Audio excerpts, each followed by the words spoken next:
Lucy Farm as he left the house of a friend late at night. More from Tony Fisher. A £10,000 reward is being offered to catch the killers of Paul Foster. In a written appeal, his wife Mandy says she's aware of the no snitching culture in Luton among young black men, but urges people to come forward. 7 months before Mr Foster was killed, his nephew, 19-year-old Delaney Brown, was killed in a hit and run. Rival gang member Kyle Beckford was jailed for his murder. Both deaths happened as a spate of shootings and gang-related crimes took place in Luton. Investigators searching for the missing Malaysian airliner say they've picked up more signals, potentially from the flight recorder. 2 further transmissions were detected yesterday by the Australian ship Ocean Shield in the southern Indian Ocean. One lasted 5.5 minutes, the other 7 minutes. Angus Houston is the search coordinator. Ocean Shield has now detected 4 transmissions in the same broad area. Yesterday's signals will assist in better defining a reduced and much more manageable search area on the ocean floor.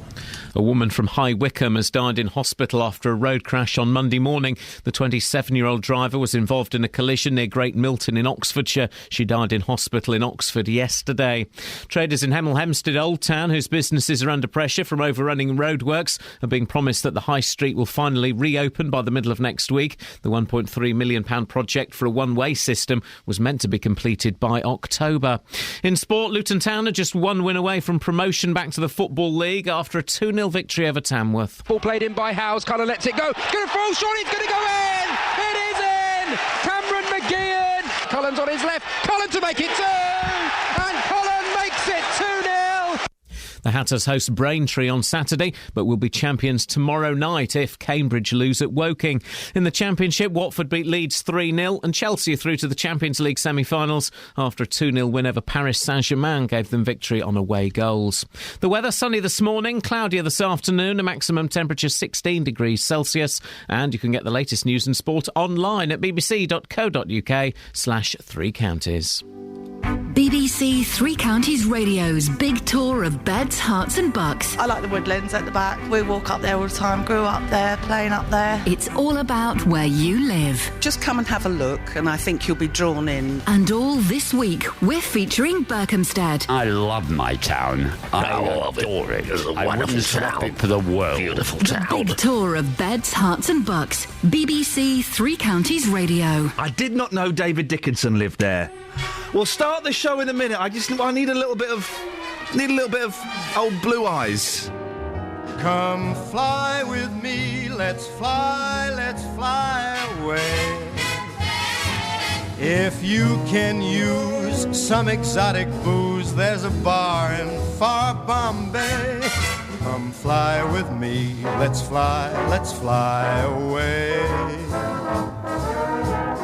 Come fly with me, let's float down to Peru. In Llama Land, there's a one-man band and he'll toot his flute for you. Come fly with me, let's take off in the blues. Once I get you up there where the air is rarefied, we'll just fly starry-eyed. Once I get you up there, I'll be holding you so near. You may hear angels cheer, 'cause we're together. Weather-wise, it's such a lovely day. Just say the words and we'll beat the birds down to Acapulco Bay. It's perfect for a flying honeymoon, they say. Come fly with me, let's fly away.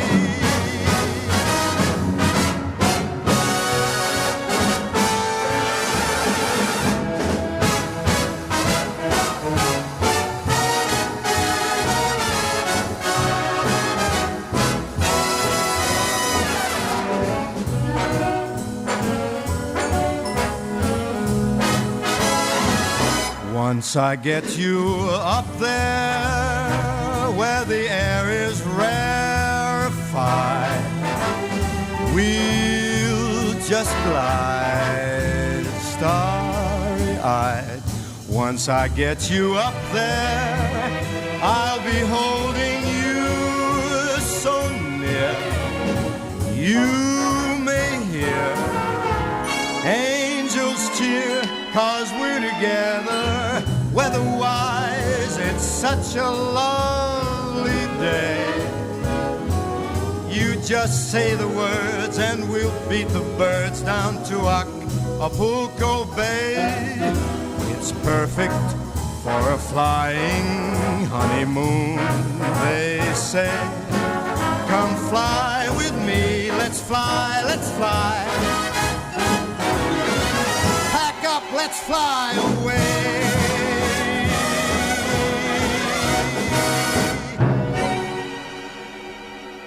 Now we can start the show.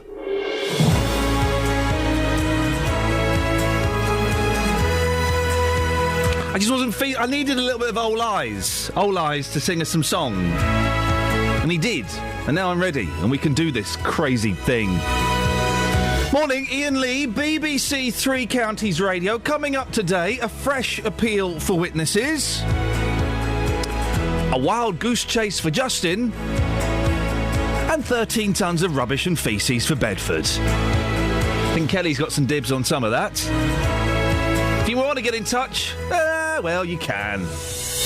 Across beds, hearts and bucks. This is BBC Three Counties Radio. Now, Bedford's been left a little present by some travellers passing through the area. It's nice of them. Yeah, it's 13 tonnes of building waste, rubbish and human faeces. And guess who's footing the bill? It's us! The council's looking to soften the blow to taxpayers by taking those responsible to court. So if you know anything, it's time to speak up. Although, I'll be honest, I don't fancy their chances very much. Andy Walker is from the charity Keep Britain Tidy. Morning, Andy. Good morning. This seems to be happening on a regular basis. How can we stop this from happening? Well, I think, there is anti-litter legislation that does exist precisely to enable communities, councils, local authorities to actually tackle, what probably in this case would be classed as a form of fly tipping. And, really the council is well within its rights to actually use that legislation to try and tackle this particular issue. It was funny, we spoke about fly tipping yesterday, and we're speaking about it again today. And it's all well and good having this legislation and these laws, but if you can't find the people, then you can't prosecute, you can't do anything, can you? Well, I mean, clearly, obviously, the enforcement issue, both with something like fly tipping and with littering generally, is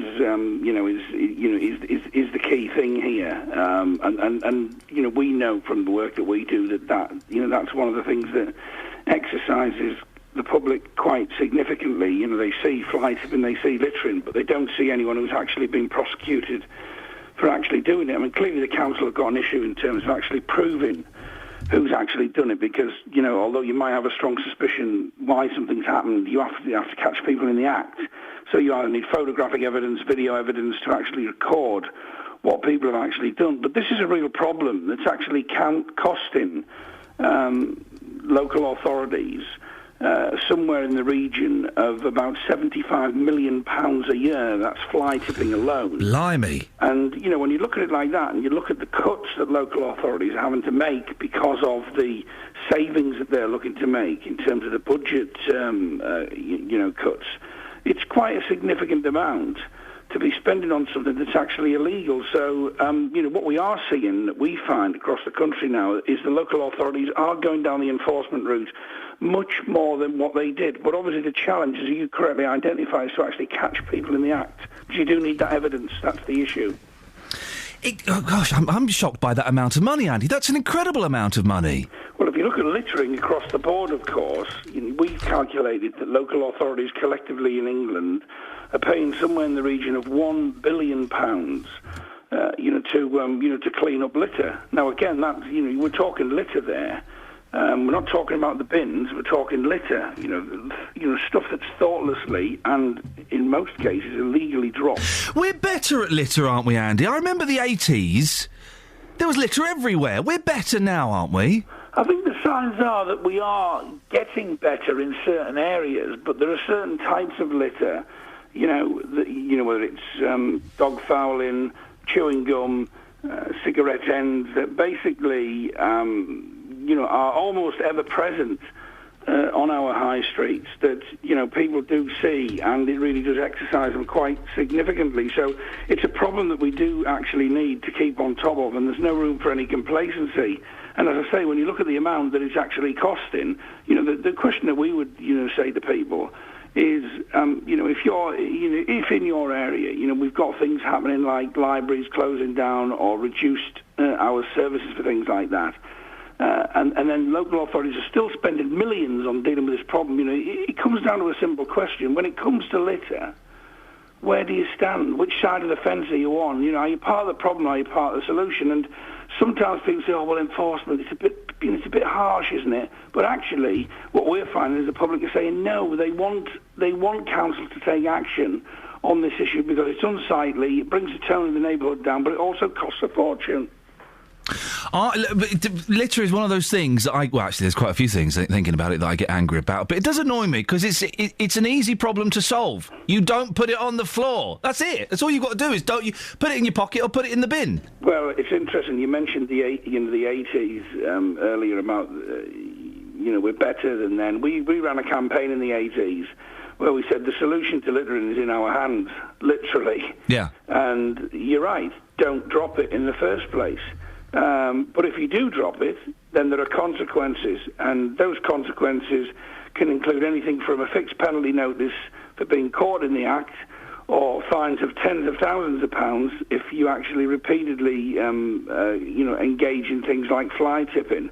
And we are seeing, as I said earlier, local authorities increasingly going down the enforcement route, and our position on that would be that the law needs to support those local authorities in taking people to court where necessary, in fining them to show that it's actually unacceptable. Because what we really need to move to is a position where littering is seen as socially unacceptable.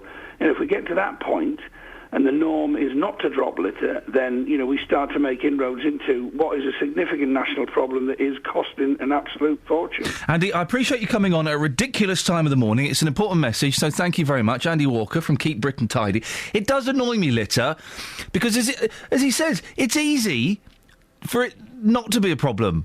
Put it in your pocket, or put it in a bag, or put it in the bin. That's all you got to do. Slightly different when you're talking about fly tipping and travellers leaving 13 tonnes of building waste, rubbish and human faeces. 08459 455 555. We've decided this morning, via the communication of eye signals and thoughts, we all got so excited by a little bit of Old Eyes. That's a strange nickname, Old Eyes. Old Eyes. We got so excited by Old Eyes at the front of the show, the top of the show, or the start of the show, where depending on where you're from. Big band special today, is it? Yeah. Crooners, big bands. Should we have a bit of that? A bit of Tony Bennett, a bit later on, a bit of Paul Anka. I think so, yes. Kelly, what? Sorry, what? I was singing big band style. The reason, I tell you what, we'll tell them the reason we're on a big band tip in a little bit. Kelly met, Kelly was wined and dined by a legend. Say legend, you won't know his name.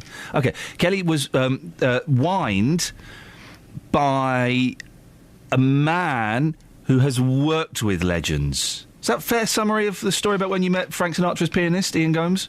Yes. OK, well, we won't say any more. OK. We'll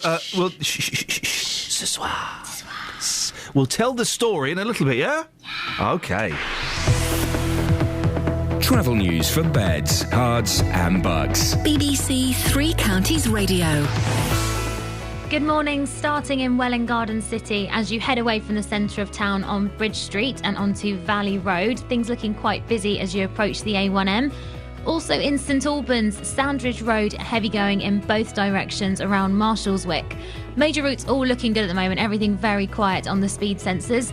I'm Alice Glossop, BBC Three Counties Radio. Do you prefer it, Alice? I was thinking about this the other day. Do you prefer it, Alice, when it's really busy on the roads and trains, or when it's all quiet on the roads and trains? Which one do you prefer? Well, I would say prefer it when it's busy because there's more to say, but then on the other hand, I don't want people to be stuck in something horrible. Bit selfish of you, isn't it? A little bit selfish.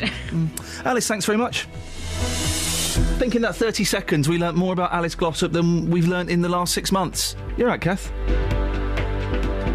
Do you need to go? You want to go to the 6:16? It's Wednesday, the 9th of April. 2 months from today, I'm going to be 41 years old. Yes. These are your news headlines on BBC Three Counties Radio. Bedford Mayor Dave Hodgson says the council will aim to prosecute those responsible for 13 tonnes of rubbish left behind at an illegal travellers site in the town. A United Nations worker shot dead in Somalia has been named as a 57-year-old former policeman, Simon Davis from Hatfield. And in sport, Luton Town are just one win away from promotion back to the Football League after a 2-0 victory over Tamworth. Makes me sick to the core. BBC Three Counties Radio.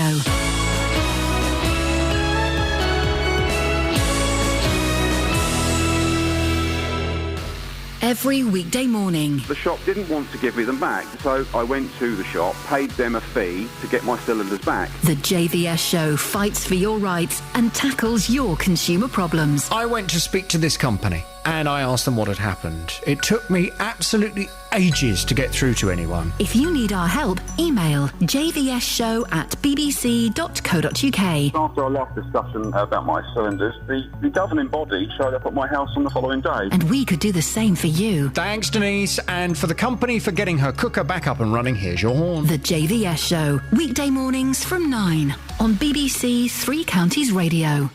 So, Kelly Betts, you went to one of the swankiest places, not just in London, in the world yesterday. What happened? I went to the Ritz. Hang on a second. Oh. Where did you go? I went to the Ritz. Wowzers. And that wasn't just to go and look at it, or to go... You actually went there for, cakes and things. Person. Wowzers. I went for afternoon tea. Where does she get the money from? Because afternoon tea at the Ritz, Catherine, who's joined me in my studio now, if you want to create a visual image of this scenario in your head, or indeed if you've got models, is very, very expensive. Yes, it is. OK, that wasn't... OK, that was... I was expecting more of a response. I'll turn back to you, Kelly, who's in a different studio, again, if you're playing at home. So what you went there, very expensive, but who did you meet? I met the pianist, Iain Gomes. Who? Iain Gomes. More? Iain Gomes. No, not saying his name more. Who? Iain... Oh. More info. He was the pianist for Frank Sinatra. Wow. Elton John. He's played for the Queen. Hang on, Elton John is... but yes, Elton John is a pianist. Yeah, but sometimes they need more. OK. He's played for the Queen. Yeah. You name it.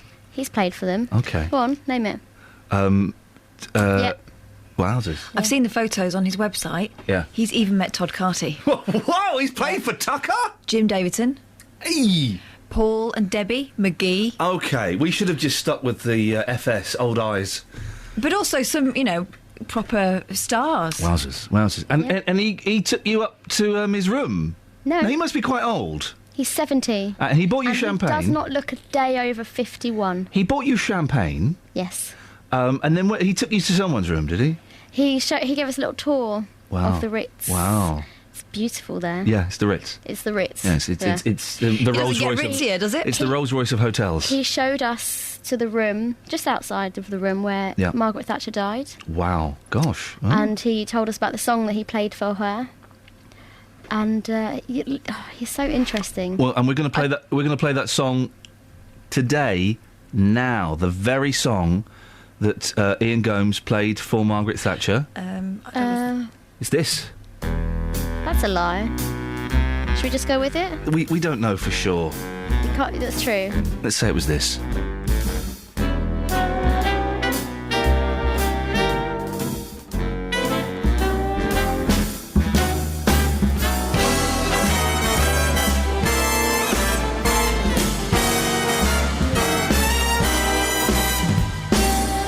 Rising up, back on the street, did my time, took my chances. I went the distance, now I'm back on my feet, just a man with the will to survive.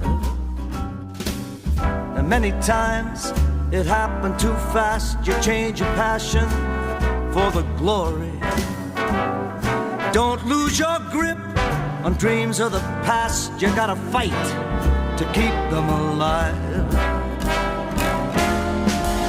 It's the eye of a tiger, dreaming of fight, rising up to challenge a rival. The last known survivor stalks prey in the night, watching us all in the eye of the tiger.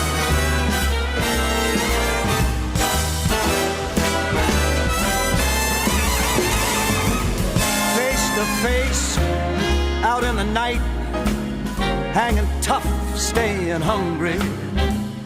They stack the odds till we take them to the street. We kill with the skill to survive. Yes, it's the eye of the tiger, it's the cream of the fight, rising up to challenge a rival. And it's the last known survivor who stalks in the night, watching us all in the eye of the tiger.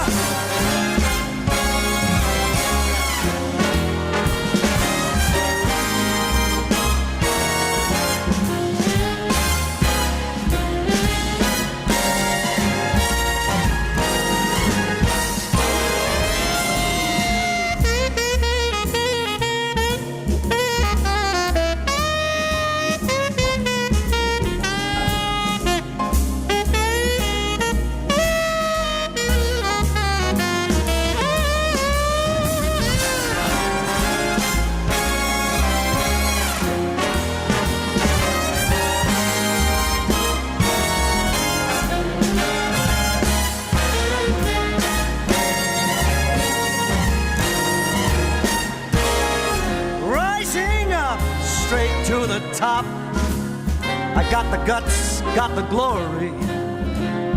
I went the distance, not gonna stop. I'm just a man with a will to survive. Yes, and it's the eye of the tiger, it's the cream of the fight, rising up to challenge a rival. It's the last known survivor, stalking prey in the night, watching us all in the eye of the tiger. Yeah. The eye of the tiger. Come on, Paul. Come on, Paul. Catherine's doing faux boxing. Is it thumb in or thumb out? Thumb out. If your thumb's in, you're going to break your thumb when you punch someone. Everyone knows that. And it's a finish. Big finish. Tiger. Oh.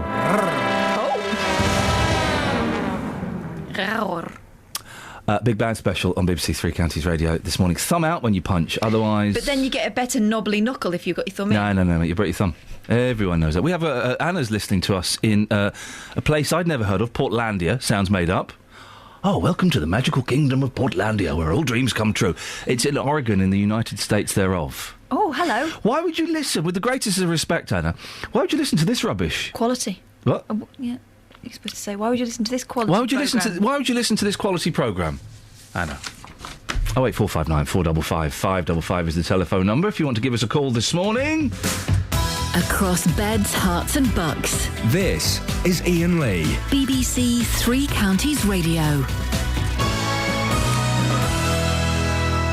Now, on to slightly more serious issues. A year ago, Paul Foster was shot dead outside his home in Luton.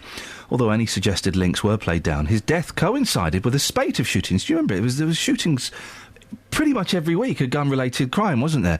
A spate of shootings and gang-related crime which triggered a huge police clampdown. 12 months on, the violence appears to have subsided, but Paul Foster's killer is still walking free.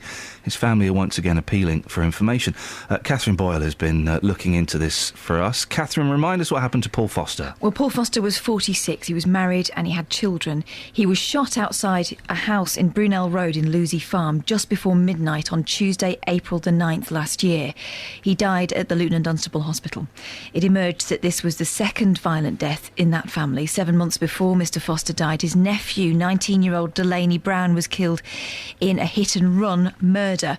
Rival gang member Kyle Beckford was jailed for Delaney's murder, and both deaths happened, as you say, as a spate of shootings and gang-related crimes took place in Luton. It was quite incredible because it was literally, there was a period where it was every week where it's either someone had been shot or a gun had gone off, and it was incredible. I remember Justin just going out constantly to the scenes of gun-related crimes. Thank goodness that seems to have come to an end.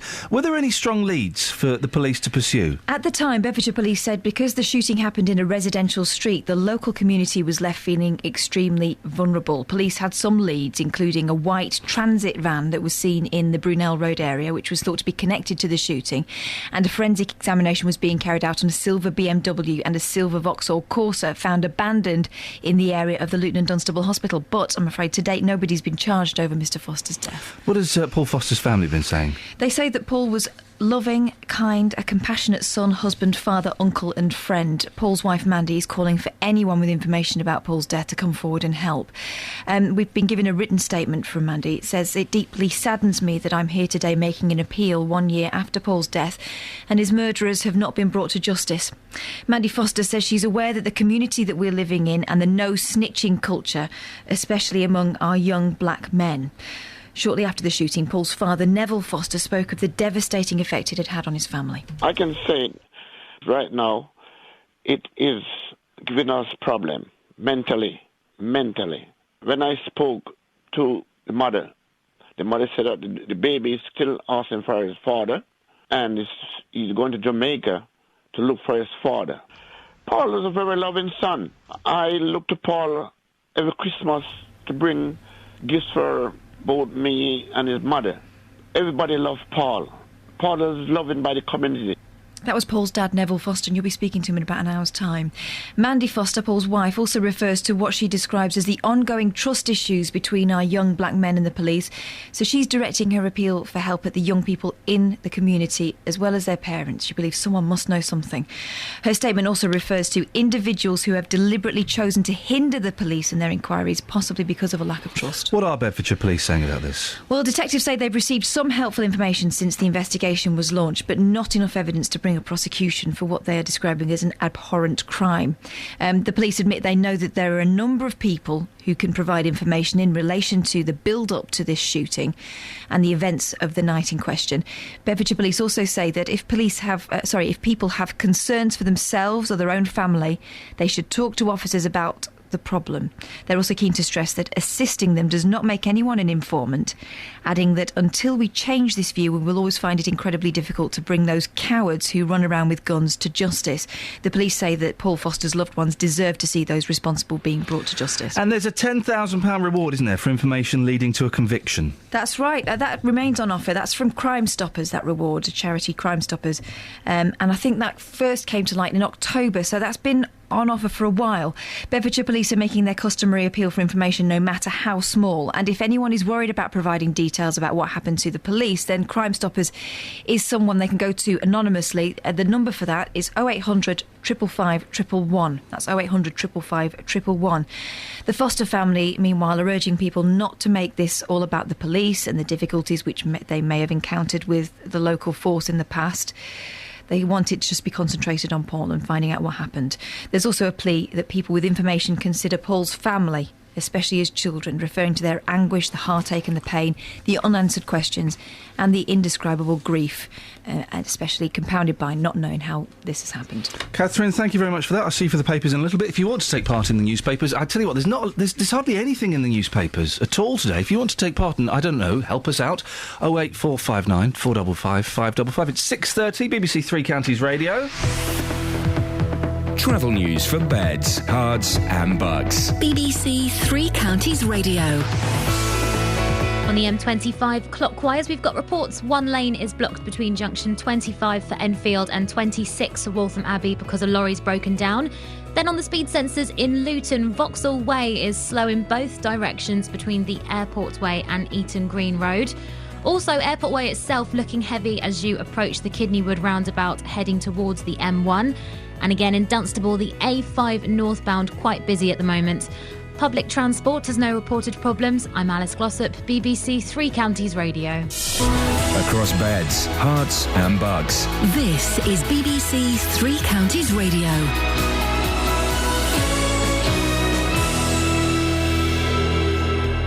It's 6:30, I'm Simon Oxley. Bedford Mayor Dave Hodgson says the council will aim to prosecute those responsible for what he's described as a disgusting and disgraceful mess left behind at an illegal travellers site in the town. The council has begun clearing 13 tonnes of rubbish, including human faeces left behind in a lay-by on Norse Road.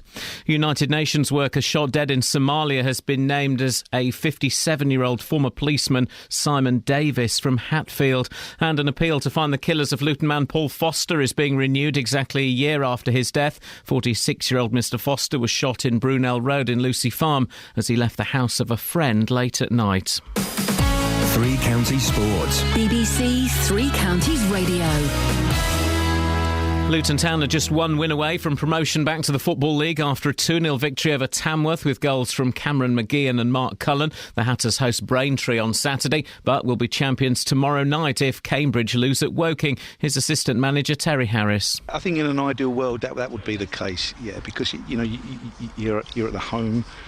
Obviously the cameras, we need to put performance in front of the cameras anyway. We haven't really done that much.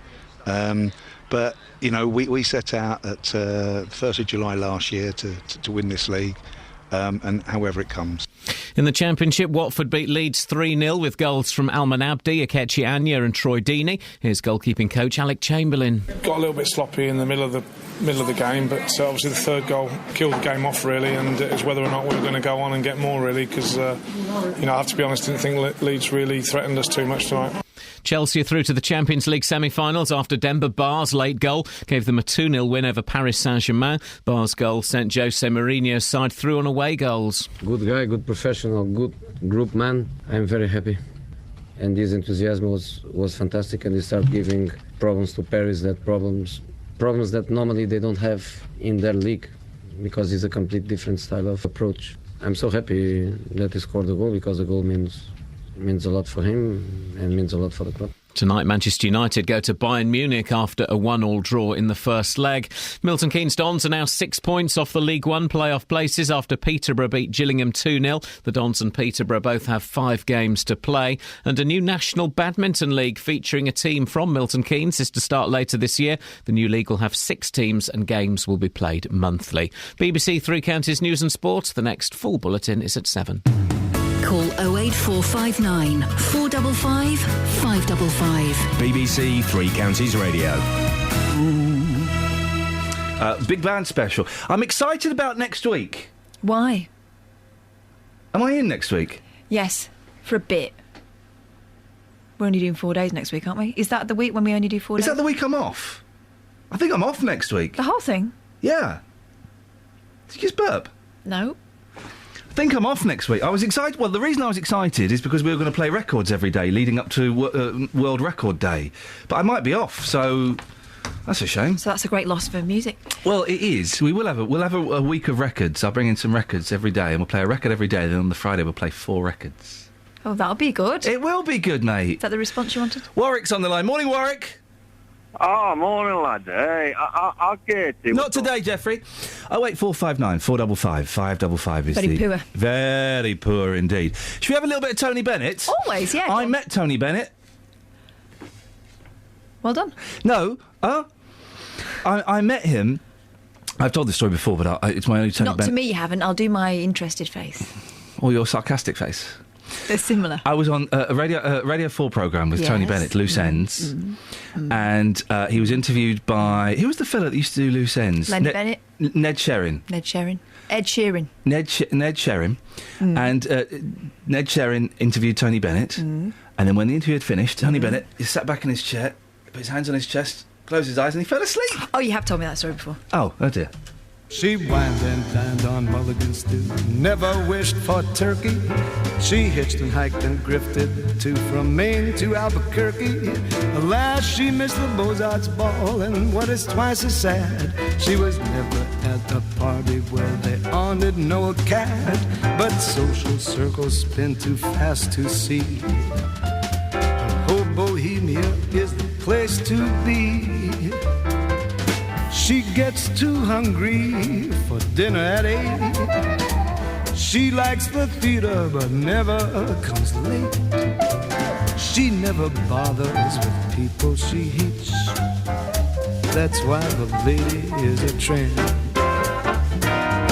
She don't like crap games with barons and earls. Won't go to Harlem, ermine and pearls. Won't dish the dirt with the rest of the girls. That's why the lady is a tramp. She likes the free, fresh wind in her hair. Life without care. She's broke, it's oak, hates California. It's cold and it's damp. That's why the lady is a tramp.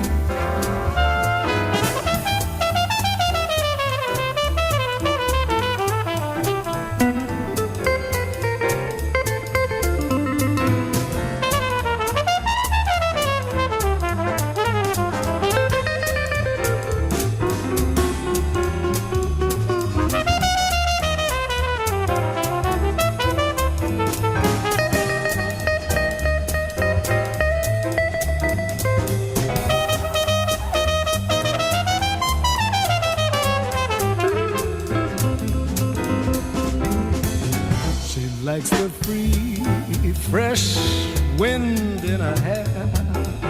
Life without care. She's broke, it's oak, hates California. It's cold and it's damp. That's why the lady is a tramp. That's why the lady is a tramp. Perfect sense. Great theory. Yeah. Hey, Tony Bennett! I saw him in concert at the Royal Albert Hall as well. Did he sleep through that? No, he didn't. He was good. He was very good. Pro, you see. Yeah, exactly. You don't get that. Your Chris Martins, your Lady Gagas, your Bucks Fizzes, your big stars are now. They won't be performing in 80 years' time. Tony Bennett didn't need to strut round in a meat dress to get your attention. No. He did a version of that with Lady Gaga, though. Yes. Silly. Oh. So-and-so. He thought she was funny, didn't he? Here's something, right? Yes. Went to see I don't think I've said this on the radio. Went to see the Muppet movie. Yes. And they showed a trailer for Postman Pat, the movie. Right, there's no need for that. No, and it gets worse, right? Because you saw it, you think, oh, OK, I can see what they've done there. That's kind of cute. Summer holidays coming up. All right, fine. But it's like CGI, so it's not the stop frame animation. Okay, so, okay, I can understand why they've done that. Postman Pat, in it, they have a talent competition. No. X Factor styley. No. That's hosted by Simon Cowbell. Stop this now! So Postman Pat wins, right, and he gets through. Doing. He gets through to the. I'm Simon Cowbell, and I've got to say, Pat, you're the best thing I've ever seen. So he gets through to the final, right? So that's ridiculous. One ridiculous thing. There's three ridiculous things. One ridiculous thing. Second ridiculous thing is to replace Postman Pat when he's off doing the X Factor at boot camp. They get hundreds of robot Postman Pats who then go wrong, and what do they want to do? They want to take over the world. Yeah. Second wrong thing. Third wrong thing, that's the most wrong thing, it's not Postman Pat's voice. Do you know whose voice it is? No. Stephen Mangan. Poor man Steve Coogan. Stephen Mangan, my nemesis, is... I don't get Mangan. I don't get Mangan. He sounds a little bit like you. I think he's very pleasant. He sounds a little bit like me, did you say? I don't think there's any need to mess with Postman Pat. No, what is wrong? Okay, and this question is to you, dear listener. I want you to phone up and answer it. What's wrong with Gentle? What is wrong with Gentle?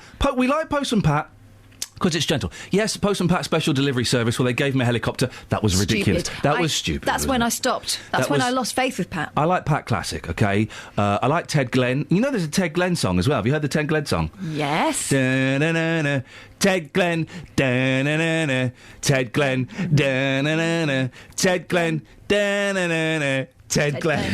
I like that. I like that. You know where it's going. There are no surprises. What's wrong with Gentle? What is wrong with Gentle? I don't want my 4-year... And I'm not going to take them to see this film now. And all the way through the trailer, I'm sat there, and I'm out loud, I'm going, oh, no. Oh, no. My boy's going, what's wrong, Dada? No, nothing. Oh, no. My boys are never going to see this film. This will be what the equivalent I had in the 80s was the Texas Chainsaw Massacre, where I wasn't allowed to sit in the 80s. I had to hunt down a dodgy VHS in Camden Market in my 20s. This will be the same thing for them. They're not watching it. What's wrong with Gentle? We like Postman Pat because it's gentle and because he has some silly bumbling adventures, but there's nothing too big. Sometimes he mixes a letter up. No one gets killed. Or there's a wind blow. What do they call it? A breeze. A gust. And the letters get blown up into a tree and he's got to get help to get the letters out. Yeah. Or Ted Glenn makes an ice cream maker that goes crazy. Or Mrs Goggins loses her ball of wool. Or she lost her glasses once. The dog had put it inside Postman Pat's sack. That dog. Now, that's fine. I don't want my boys to know who Simon Cowbell is. I don't want them to know. There's a reason they don't watch The X Factor. 4-year-olds shouldn't be watching that. Can I just ask, if you're a parent, do you let your 4-year-old children watch The X Factor? It's not a bit late, isn't it? Well, I guess you can watch it any time. 08459 455 555. Do you let your 4-year-old children watch The X Factor? I don't want my boys to watch The X Factor and know who Simon Cowell is. I don't want Postman Pat to be robotic and to try and take over the world. And I don't want Stephen Mangan. I do. I think he's delightful. What have you found in the papers? A disabled man rammed a workman's van in fury. That's in Dorset, isn't it, Fury? No, Burnley. Oh. A disabled man rammed a workman's van in fury in Burnley in his 4-mile-per-hour electric wheelchair. I don't think he was doing 4 miles. That would hurt, wouldn't it? Well, that's a silly thing to do, ramming an inanimate object. Yeah. Kurt Barron, not Keith Barron. Keith Barron. Hapless holidaymaker, Duty Free. Duty Free is... It wasn't him. Duty Free is doing a live tour. Great. Gentle. Yeah. Slightly... Bit naughty. But, you know, saucy British postcard humour. Yeah. It was on at 8:30, so kids wouldn't be watching that. Unless they're the kids of today, which they wouldn't be. It was 30 years ago. I never saw the appeal of Keith Barron. He seemed to get an awful lot of implied action. Yeah. But he was, Carry on with the story. Anyway, Kurt Barron, not Keith Barron. Yeah, Keith Barron has never, as far as we know, rammed any inanimate object in his wheelchair. Kurt Barron is 40, but he was so... and that's not what made him angry. He was so angry 2 electricity engineers had parked outside his home, he used the chair to shove safety barriers into the road. Well... yeah, you would. If you're in a wheelchair, that's how you would move about. Barron is said to have earlier attacked a blind pal. Also nearly ran down a woman pushing a pram, a court heard. Oh, he's got a lot of anger. He's very angry. He then careered into the van and took a hammer to it, oh blimey, hang on, causing £2,000 worth of damage. Barron, below, of Nelson, Lancashire. Oh, he's not from Fury. Also threatened a worker and a cop. Then stabbed his own leg. Oh, what? This is taking a dark turn. This was supposed to be the funny story. He got a 2-year supervision order after admitting criminal damage and having a weapon at Burnley Crown Court.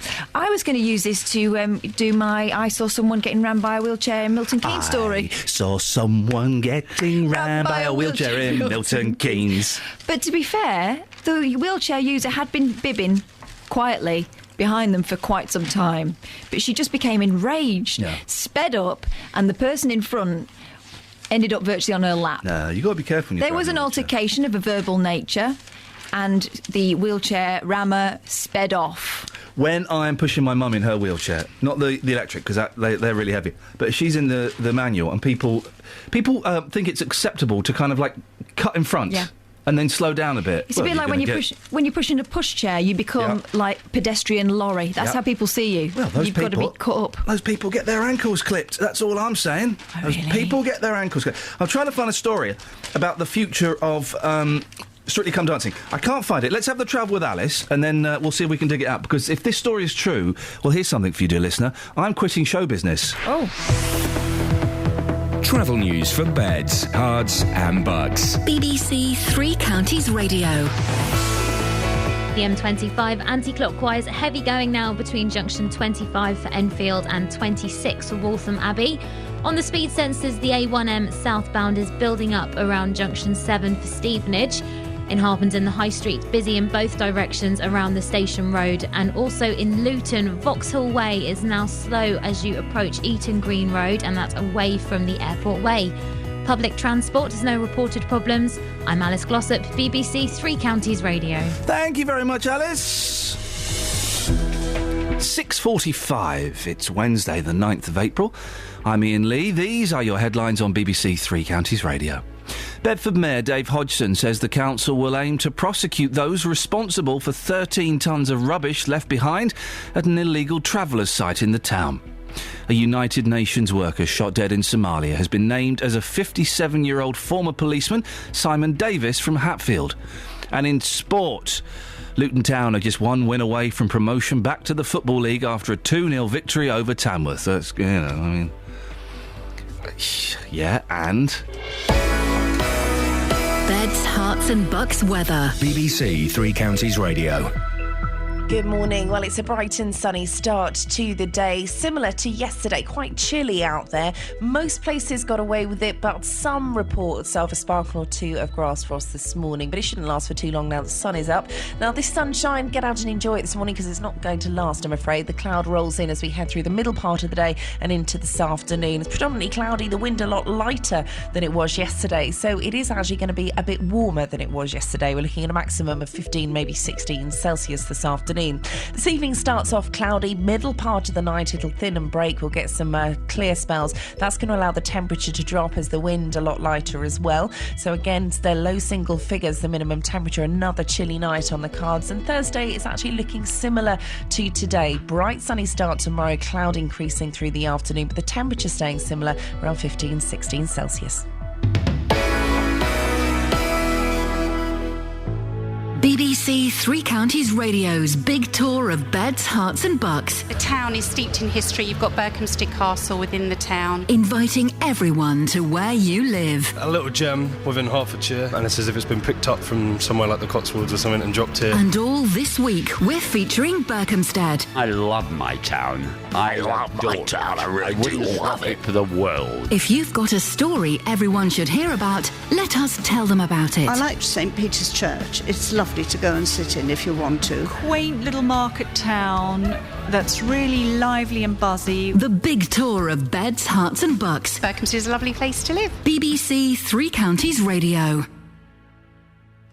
Now, OK, we're celebrating the magic of the big bands, the old style crooners today. We've got 3 queued up. We're only playing 1.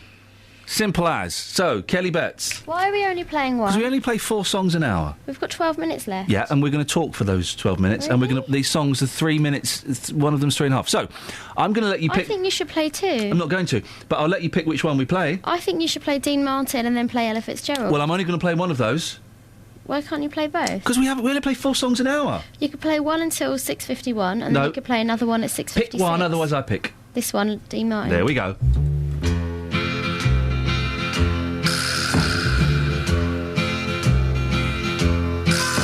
I'm praying for rain in California so the grapes can grow and they can make more wine. And I'm sitting in a honky in Chicago with a broken heart and a woman on my mind. I match the man behind the bar or the jukebox, and the music takes me back to Tennessee. When they ask who's a fool in the corner crying, I say, a little old wine drink of me.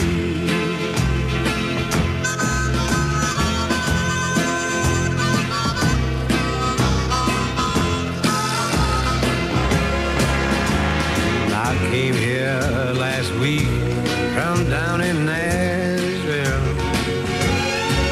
'cause my baby left for Florida on a train. I thought I'd get a job and just forget her, but in Chicago a broken heart is still the same. I matched the man behind the bar for the jukebox, and the music back to Tennessee. When they ask who's a fool in the corner crying, I say, a little old wine drinker me. I say, a little old wine drinker me.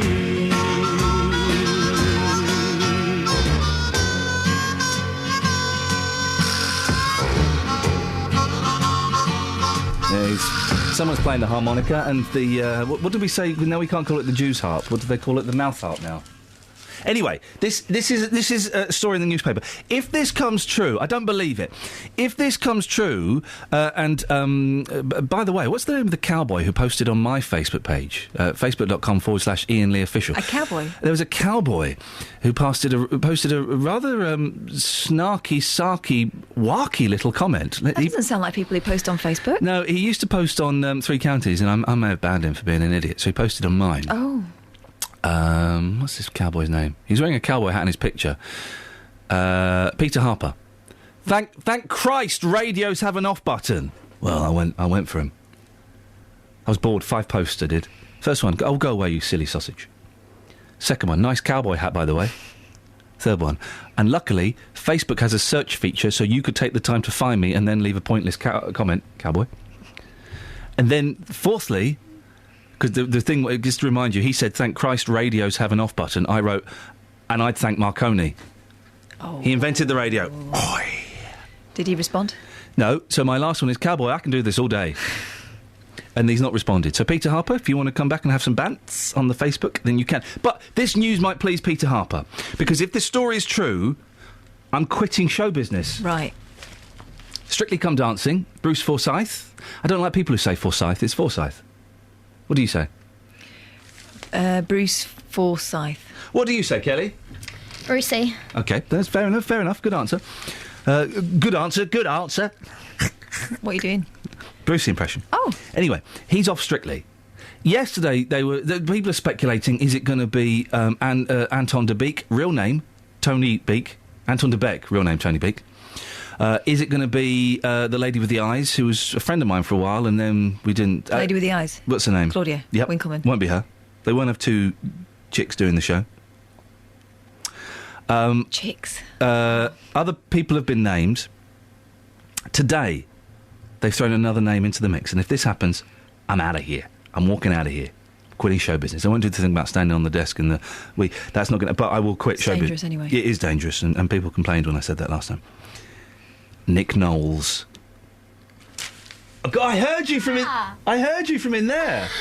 Wowzers. Nick Knowles. Firstly, I've got 2 things to say about this. Yes. One, I didn't know that you were in show business, so for you to quit seems odd. It's like me saying I'm going to quit the music in industry. the Olympics. But you're not in the Olympics. I'm in show business. I'm in the business of show. Exactly. Okay. Secondly, yes. Nick Knowles, really? Yeah. Really? You might as well put Handy Andy in. What's the relevance? Andrew. Nick Knowles. They do like him at the BBC. He's hosted a couple of Saturday night shows. He hosts a terrible daytime quiz show in the daytime.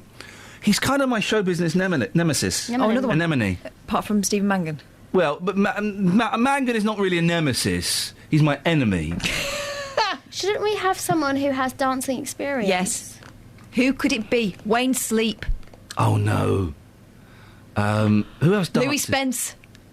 Louis Spence, that's not bad. That's a not good bad. shout. Yeah, because they like... Saturday night BBC television famously likes gays. Only comedy ones. Only comedy ones, and we don't want to know what they get up to. But Larry Grayson, sorry, Mum. Dale Winton. Is he gay? And Louis Spence. So that would be a good suggestion. Who else? Who else could do it? Who likes... An actual dancer we need. A little bit of dancing.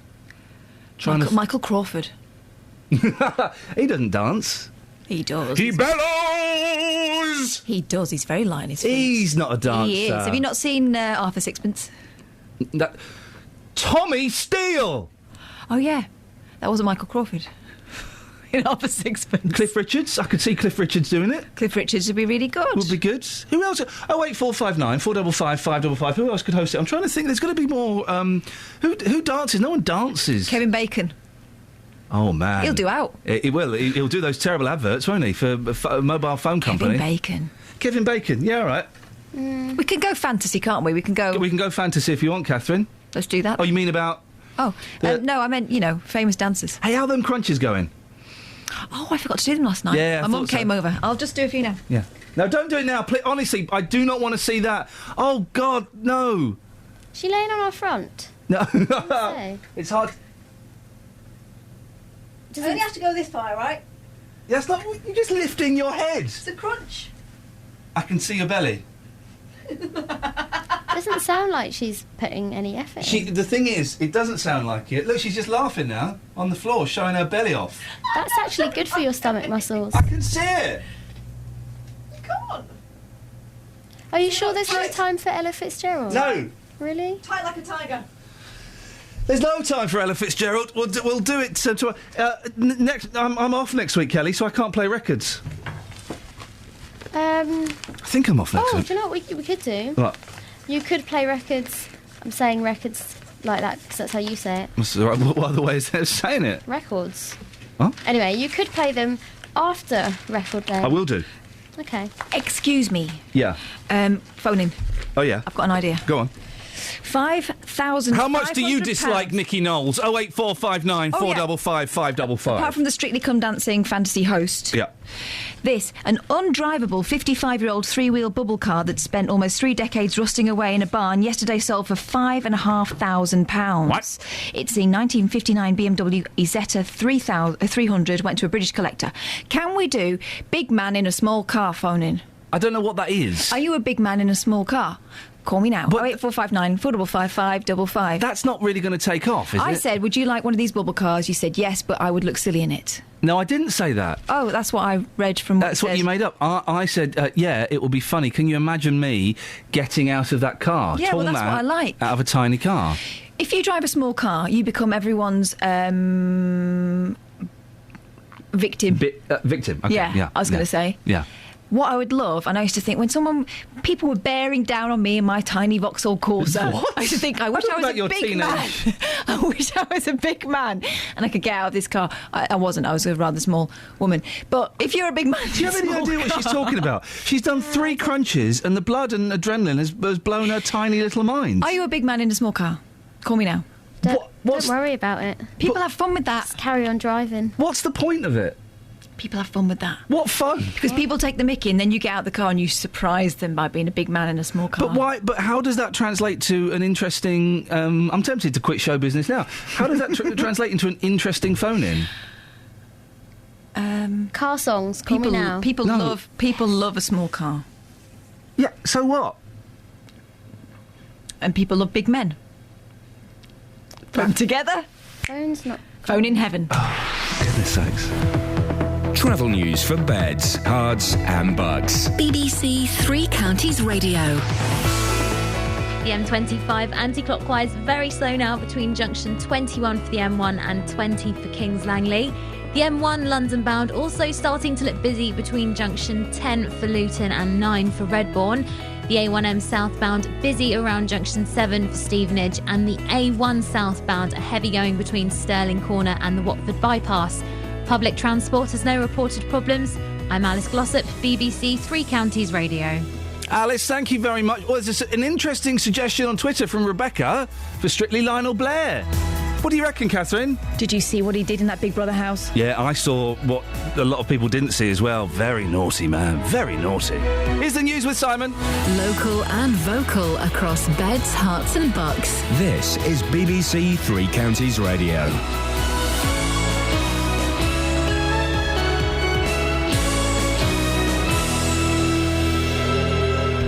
It's 7 o'clock. The headlines. Bedford Mayor's anger over traveller clear-up. Hertfordshire UN worker killed in Somalia. And Luton Town just one win from promotion. BBC Three Counties Radio. Bedford Mayor Dave Hodgson says the council will aim to prosecute those responsible for what he's described as a disgusting and disgraceful mess left behind at an illegal travellers' site in the town. The council has begun clearing 13 tonnes of rubbish, including human faeces left behind in a lay-by on Norse Road. Meanwhile, Toddington Parish Council is facing a bill of thousands of pounds to clear rubbish and human waste after travellers camped on a football pitch and recreation ground. Andy Walker is from Keep Britain Tidy. You either need photographic evidence, video evidence to actually record what people have actually done. But this is a real problem that's actually costing local authorities somewhere in the region of about £75 million a year. A United Nations worker shot dead in Somalia has been named as a 57-year-old man from Hertfordshire. Former Metropolitan Police Officer Simon Davis from Hatfield was killed with a French colleague when a gunman opened fire at an airport. An appeal to find the killers of Luton man Paul Foster is being renewed exactly a year after his death. 46-year-old Mr Foster was shot in Brunel Road in Lucy Farm as he left the house of a friend late at night. More from Tony Fisher. A £10,000 reward is being offered to catch the killers of Paul Foster. In a written appeal, his wife Mandy says she's aware of the no-snitching culture in Luton among young black men, but urges people to come forward. 7 months before Mr Foster was killed, his nephew, 19-year-old Delaney Brown, was killed in a hit-and-run. Rival gang member Kyle Beckford was jailed for his murder.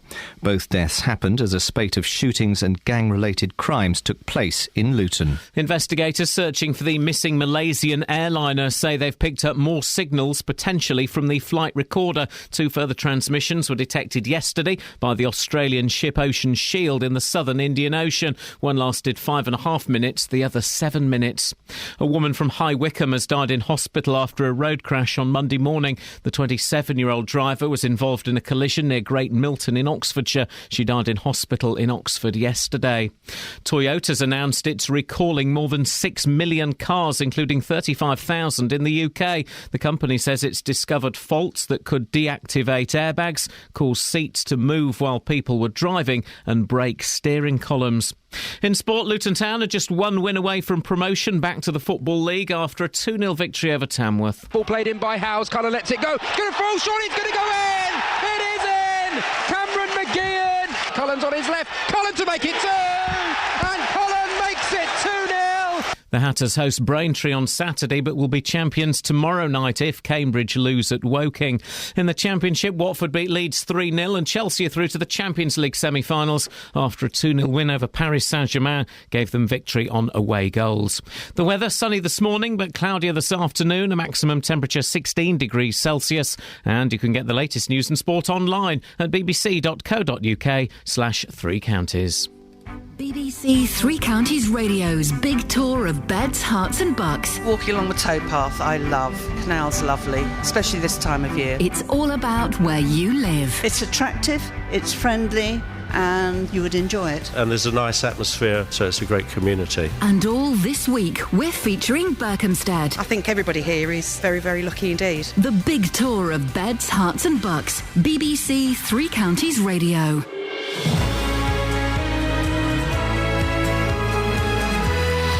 This is Iain Lee, BBC Three Counties Radio. If you want to give me a call this morning, you can do. The way it works for the new listener is I throw out bits and pieces that we're talking about. You can also call in about anything you fancy as well. It's all a little bit, I don't want to say ramshackle, hit and miss. No, they're both derogatory terms.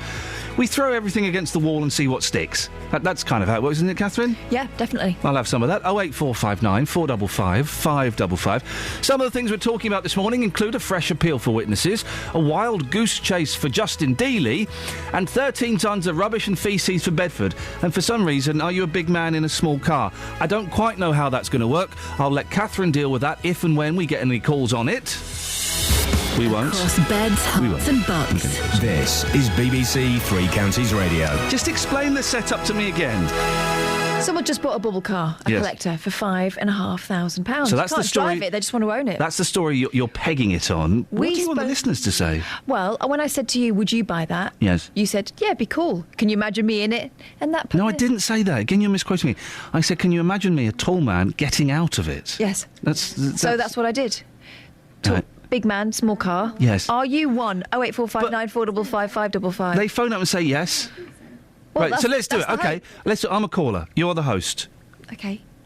Good morning. You're listening to BBC Three Counties Radio. The phones are going wild. Thank you very much. You're not allowed to lie on the BBC? No, because they will be if I'm presenting. 08459 455 555 is the number to call. I think there might be one line free there.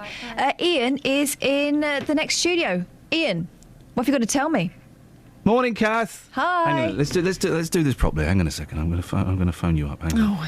If we're going to do it, we're going to do I it. have to get elaborate about it. What's the phone number? 08459. Yeah. 555 555. All right, Kels. You're obsessed with the number, right? She loves that number. Okay, I'm calling you. At this point, I'm playing a record or a trail or something. Hello, Three Counties. Okay, can I ask who's calling? Oh, hi, Steve. Whereabouts are you calling from? Bedford. All right, stay on the line. Fader 2 is Steve from Bedford. Morning, Steve. What can we do for you today? Morning, Catherine. Great show today. It's bonkers. I thought you were from Bedford. What are you talking like that for? Because I moved down south from up north. It's bonkers. Whereabouts up north? Newcastle. Yay. Okay. Anyway, I've called in. You're doing a phone-in today about big men in little cars. Yes. Are you one? Yes. Brilliant. Thank you. I told him it would work. If you're one, 08459 455 555. Yeah, that was great. Thanks very much. What kind of car have you got, Steve? A Mini. And how tall are you?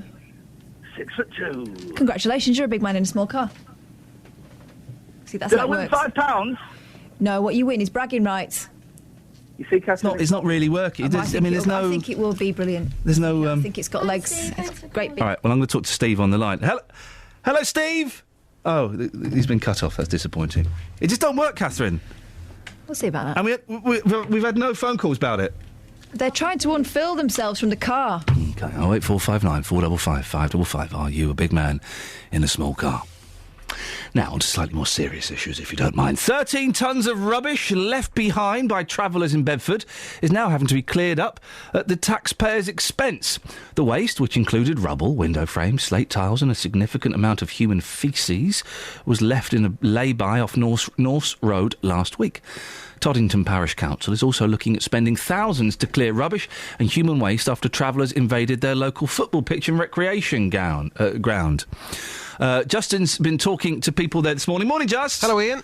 So what's been going on? What have you found? Well, people are not happy. I'm currently by the Glebe Recreation Ground. The travellers arrived here last Thursday evening. There's still lots of mess on that field. Some of the locals are reluctant to talk about what's been happening and their feelings. However, I did speak to one local just a few moments ago, and here's what he had to say. Good morning, sir. What's your reaction to what's been happening here in Toddington recently? Well, I just think it's an absolute disgrace that they're allowed to pitch up wherever they want. We're having to pick up the bill. Absolutely disgraceful. They pay no taxes, and I've just had enough of them. I mean, what's the answer? More sites which aren't legal sites, surely? Again, people say, well, we don't want those near us. Well, we do. The thing is, it's always, they seem to be thieving. As I say, they're paying no taxes. I really don't know what the answer is. Sure, some are paying taxes, though, to be well, some. The minority, yeah. But there's always trouble whenever they pitch up anywhere. I just think, the ordinary taxpayers had enough of them. And what's the feeling like here in Toddington amongst other people that you're talking to about what's been happening here? Not once, but twice, of course. Well, it's pretty much the same as my reaction. Everybody's just had enough of it. So that was one local talking to me just a moment ago. This has happened twice in Toddington within days, and the estimated bill to clear this rubbish, which is still there on the Glebe Recreation Ground this morning, is between £3,000 to £4,000. A gulp. Justin, thank you very much indeed. Joined by Jim Gledhill, Chair of Toddington Parish Council. Morning, Jim. Good morning. Does that figure sound about right? 3 or 4 grand? It's based on what we've had to pay before. Yeah. So it could be more. Things go up, don't they? We'll find out. Have you got that money? Yeah, we've got it. We'd sooner spend it on positive things. Where would that money be going normally? What would it be used for? Well, some of it is used for contingency, i.e. things like this. Right. You know, you can't be caught without the ability to deal with situations, but... You know, it's a waste, isn't it, really? Why? Can you explain why you're paying it, Toddington Parish Council, and not Central Beds Council? Well, it's an interesting point, that is. There were 2 incursions by the travellers this week. First of all, at a football site, which is not owned by us, but we rent at a peppercorn rent from a farmer. That's private land. So Central Beds Council has no direct responsibility for that whatsoever. Right. The glebe, which you've just been talking about, is an interesting point because what it is it's public land that residents can use freely. Now, according to some readings of the interpretations about fly tipping, local authorities are responsible for clearing waste from such places. Now, the real snag is when you have to try to define what a local authority is.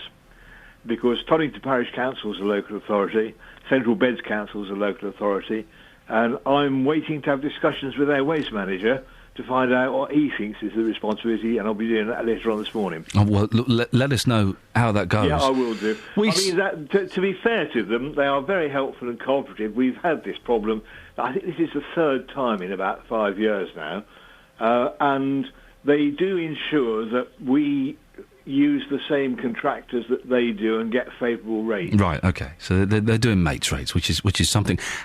Is there any way of stopping this happening in the future? Well, we could improve security measures on our sites. You know, you can put, you've seen them, the sort of bars that go across the top of entrances to places. Oh, yes. To stop large vehicles going on there. Snag with that is, if you take the Glebe, for example, once a year we have a fair up there. And, you know, anything we put to obstruct the site obstructs legitimate people. We want to go on there too. And if it's not really robust, I mean, like setting concrete, my guess is that people who are minded to go on there would simply break it down anyway. Yeah. What about the local football team? Do we know when they'll be able to get back and play? Well, that's an interesting point as well, because they play on both the sites that the travellers invaded this time. As far as the Glebe's concerned, they had to cancel events on Saturday because clearly they couldn't get on there. The other site, down near Poplar's nursery, my understanding is the travellers also use quad bikes all over it, and consequently, you can imagine, it's rutted up. Mm. So it'll need more than just the physical removal of waste. It'll need some attention to make it playable, if that is the case. So it's a pain all round, actually. Can I just say, I mean, myself and really the council really can't have any comment particularly about the lifestyle choices that people make. If people want to travel around the world in vans, that's their choice. What we can say is we think they should behave appropriately when they get somewhere. It's the impact that it has on other people and the environment. They don't have to behave like lads. The other one is the fly tipping aspect. What surprises me a little bit, I've been obviously looking into this in the last 2 days. What surprises me is that fly tipping is an arrestable offence. Mm. When the police turned up to see these people off the site on Sunday, it should have been pretty obvious to them what they'd done. So I'm not sure why they didn't arrest them all. Is it true that some of the building waste that's been left behind contains asbestos? I'm not aware of it. Okay. Can't say. Okay, well, you know, it's all waste like this is potentially hazard, hence that's why we get specialists in to move it. Jim, nice to talk to you. I hope you get sorted out, and I hope it doesn't cost you too much money. Jim Gledhill, Chair of Toddington Parish Council. 08459 455 555 is the phone number. Got some texts on who should take over. Here we go. Who should take over Strictly Come Dancing? Helen in Milton Keynes. I've not spoken to Helen for a while. I think Michael Ball could do Strictly. I don't associate him with dancing. I associate him with moon-faced Eurovision entries and fluctuating weight. That's it. I've never seen him in any of his musicals, but there must be some dancing involved, surely. What was his Eurovision song? It was a good song. Because it had a... There's a punch in the air. I think that's compulsory, isn't it? There was a 1, 2, 3, punch the air. Oh, what was... One step at a time. Bam, bam, bam. You got it, but all my love on the line. Wow. One step at a time. Yeah. What about Jason Donovan? Oh. Jason would be... wouldn't be very good. I like Jason. Yeah, he'd be great. No, he wouldn't be good as a host of Strictly. Philip Schofield? Well, he does. He's ITV. He's got to be Justin busy. Dealey. Travel news for beds, cards and bugs. BBC Three Counties Radio. On the M1 northbound, 2 lanes are closed at junction 10 for the Luton Airport Spur Road after an accident. On the speed sensors, looking very heavy on the approach at the moment. Also, the M25 anti-clockwise, very slow between junction 17 for Maple Cross and 16 for the M40. On the speed sensors in St Albans, London Road, very heavy in both directions just as you go near to the High Street. And in Hitchin, the A505 starting to queue as you approach the centre of town. Public transport has no reported problems. I'm Alice Glossop, BBC Three Counties Radio. Thank you, Alice. 7:16, it's Wednesday, the 9th of April. I'm Iain Lee. These are your headlines on BBC Three Counties Radio. Bedford Mayor Dave Hodgson says the council will aim to prosecute those responsible for 13 tonnes of rubbish left behind at an illegal travellers site in the town. A United Nations worker shot dead in Somalia has been named as 57-year-old former policeman Simon Davis from Hatfield. And in sport, Luton Town are just one win away from promotion back to the Football League after a 2-0 victory over Tamworth. BBC Three Counties Radio.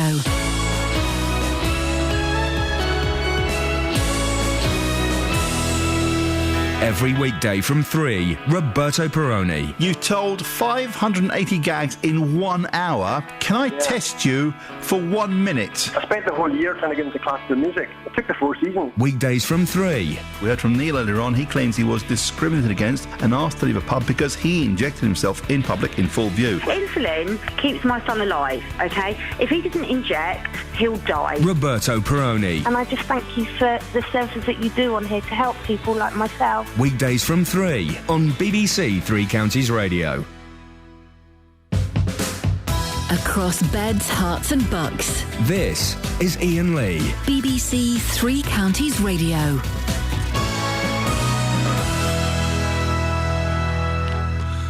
08459 455 555 is the telephone number if you want to give us a call. You're more than welcome to about any of the bits and pieces that we're talking about. Is she coming on now? Is that what you're saying? OK, interesting. We're just getting... this is why it's exciting doing this kind of thing, because suddenly things get whispered in your ear, things flash up on your screen, and you're doing a completely different show.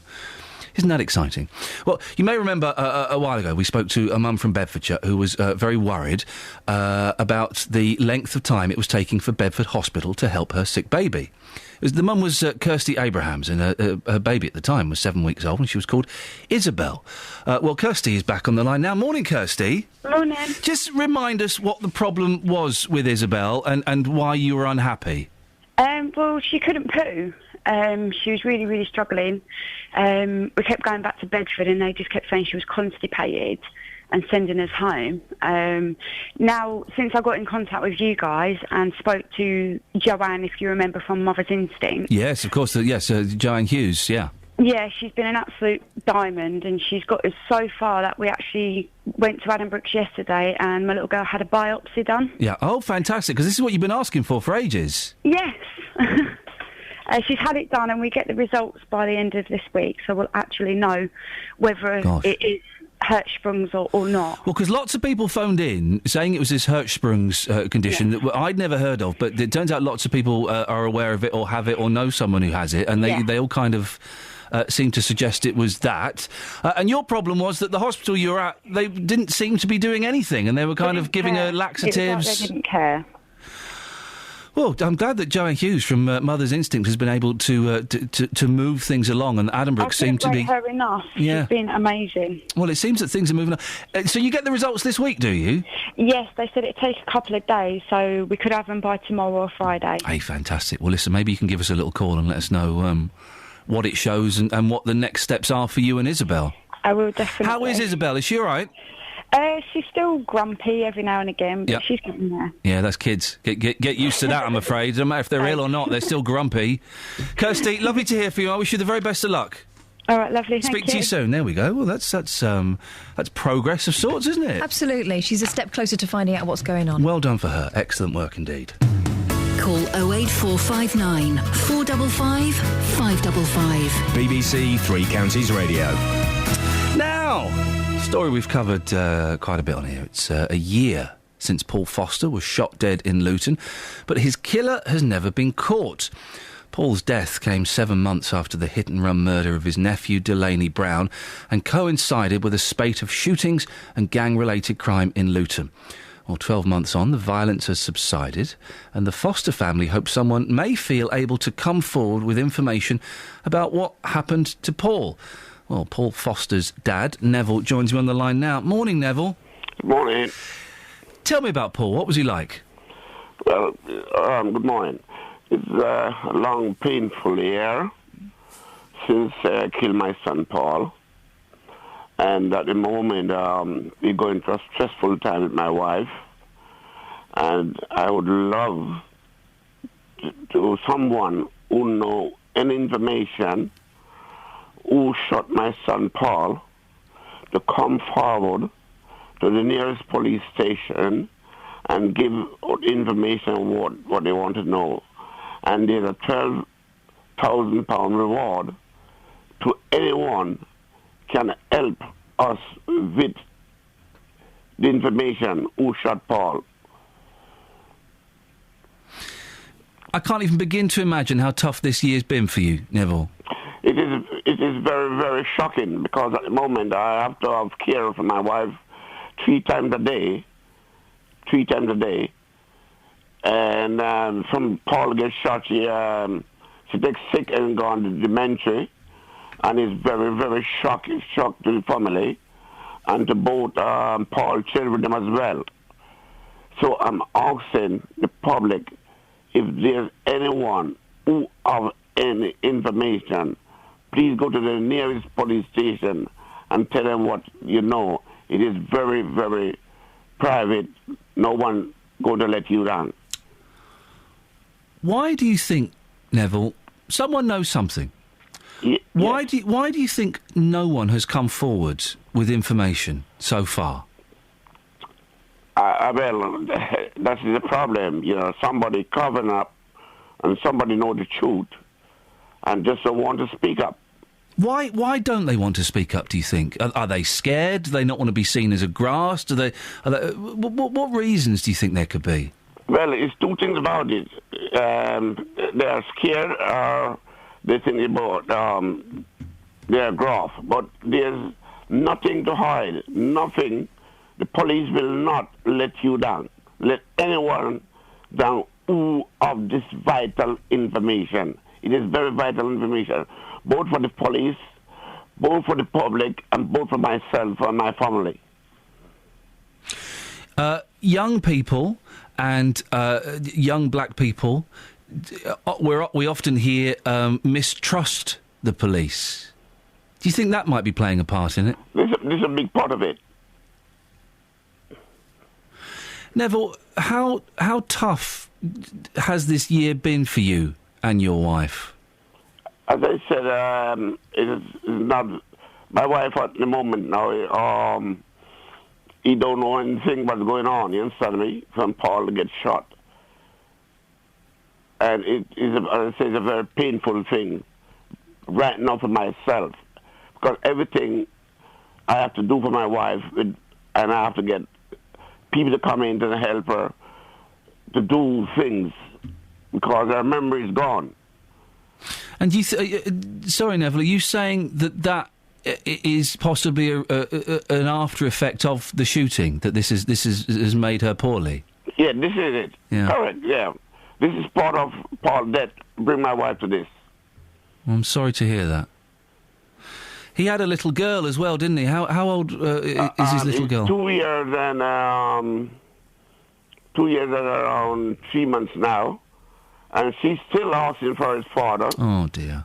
She's still asking for the last time I see her, she said to me, I'm going to Jamaica to look for my father. Oh, dear. It's very, very painful. I really sorry for the little girl. I sorry for my wife at the moment, and I both sorry for myself. I sorry for my son, because we all the whole family is going through a very distressed moment. And I'm begging the public, if anyone know of any information, please go to the nearest police station and tell them what you know. Do you think, Neville, that it's... that we often hear there's a very trendy word, isn't there, closure. Do you think that by finding the person who did this, that you might be able to bring some sort of closure and find peace? Of course. If someone have the information and bring that person to justice, I would have peace in my heart. And the whole family would have peace in my heart. I don't know if it could bring back my wife's memory, but it would have peace in my heart, because I'm still having a sleepless night about my son.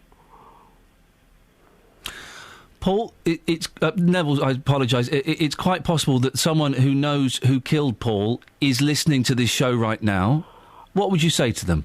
I would ask that person who listened to this morning, do not afraid to go to the police and tell the police whatever you know who shot Paul. I'm very grateful. The public was very grateful, the family was very grateful, and all Paul friends I know was very grateful. So I'm asking you, this morning, please go to the nearest police station and tell them what you know. Neville, I wish you the very best of luck, and I hope that you and your family find some peace at some point. Thank you very much for everything, and thank you. God bless you. God bless you, and thank you. Neville, but thank you very much indeed. Yeah, thank you very much indeed. Well, there's a gentleman who is in a lot of pain, isn't he? Dearie me. What an inspiration to us all to be that dignified and that calm a year after, a year on from the murder of your son, when, it would appear that no progress has been made in the case. What a well-spoken and articulate gentleman, Neville Foster there, the father of Paul Foster, of course. Across beds, hearts and bucks. This is Iain Lee. BBC Three Counties Radio. I'm trying to think where to go after that.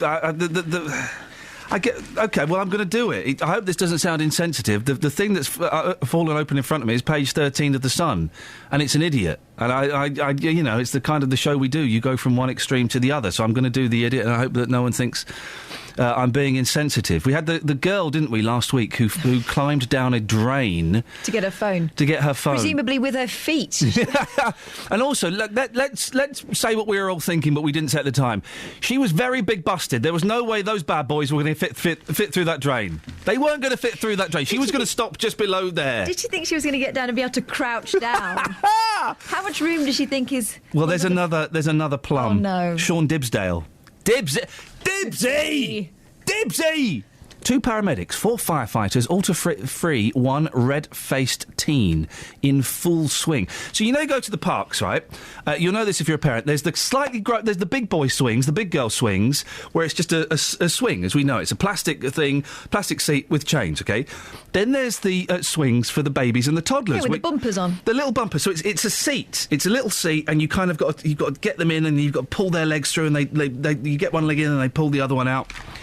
Well, this muppet, Dibsy, he's climbed into one of these swings. He got stuck in it, and the fire brigade had to come and cut him free. A teenager sat in a kiddie swing for a lark and had to be pulled out by 6 rescuers. Sean Dibsdale, or Dibsy as Iain Lee, BBC Three Counties radio host, calls him, got stuck for 30 minutes after squeezing into the tiny seat in a park. Sean, 18, had sat down for a fag with 2 pals and was mortified when he realised he could not get out. His mate, Lawrence Oakford... Filmed him, obviously. 23, and Chris Burgey, 18, rang for help, and 2 paramedics turned up, followed by 4 firefighters in a full rig-out. You know that they filmed him. It'll be on YouTube somewhere. I want to see that footage. As a giggling crowd of passers-by looked on and took photos... crowds turned up. The emergency service workers tried in vain to wiggle, pull and push 6-foot Sean free. Dibsy. Finally, the firefighters used a set of Allen keys to take the seat apart and end his blushes in Somerset. Sean said, I wasn't amused, but I've become an overnight internet sensation. Yeah, an overnight internet sensation for the wrong thing. For the wrong thing, Dibsy. BBC Three Counties Radio. Let's get the travel at 7:30. Travel news for beds, cards and bugs. BBC Three Counties Radio. On the M1 northbound, 2 lanes are closed at junction 10 for the Luton Airport Spur Road following an accident. We've got queues on the approach at the moment with the speed set to 40. The M25 anti-clockwise very slow between junction 18 for Chorleywood and 16 for the M40. On the speed sensors in Luton, London Road very heavy at the Kidneywood roundabout as you join the motorway. And also in Milton Keynes, heading towards the M1, things looking heavy as you go through the Kingston roundabout. Public transport has no reported problems. I'm Alice Glossop, BBC Three Counties Radio. Across beds, hearts and bugs. This is BBC Three Counties Radio.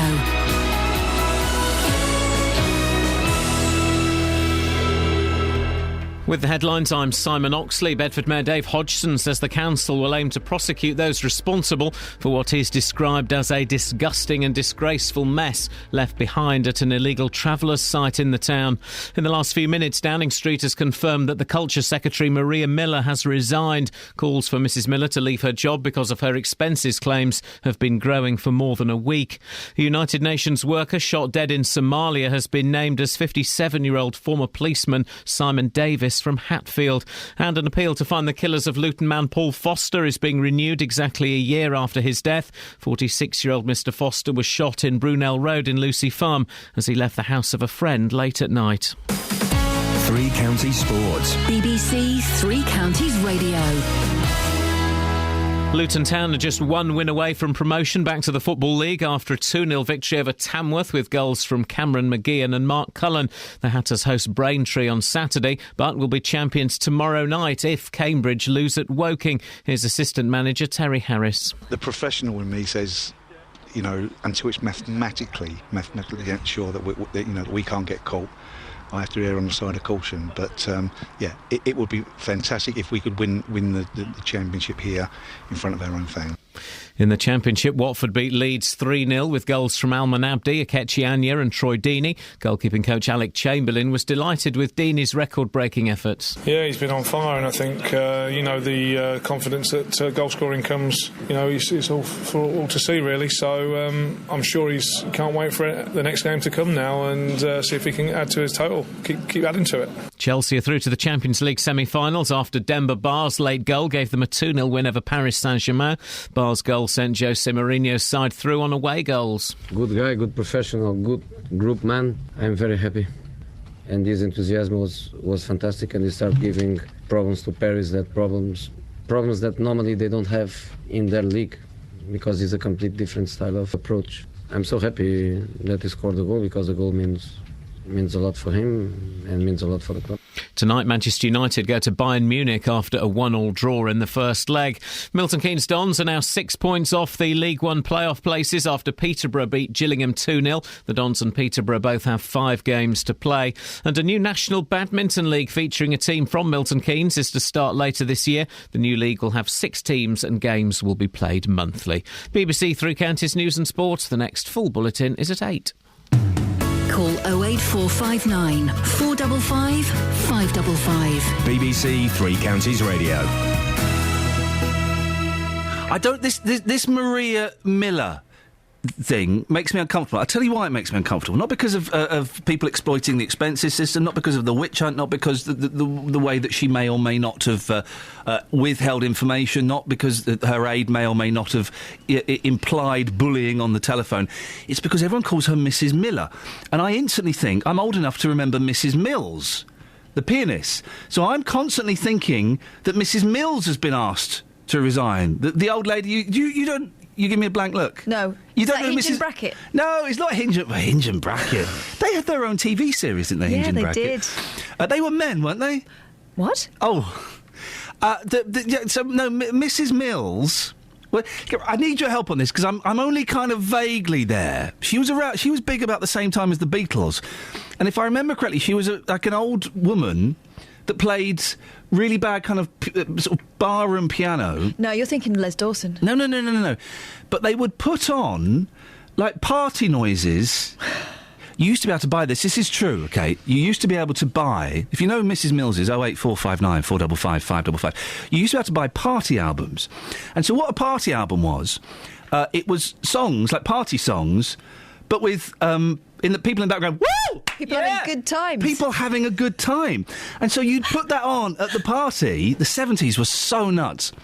And it's it's instant. It's party atmosphere in a tin, basically, or on a record. But you're standing there on your own. Well, you'd have your mates around.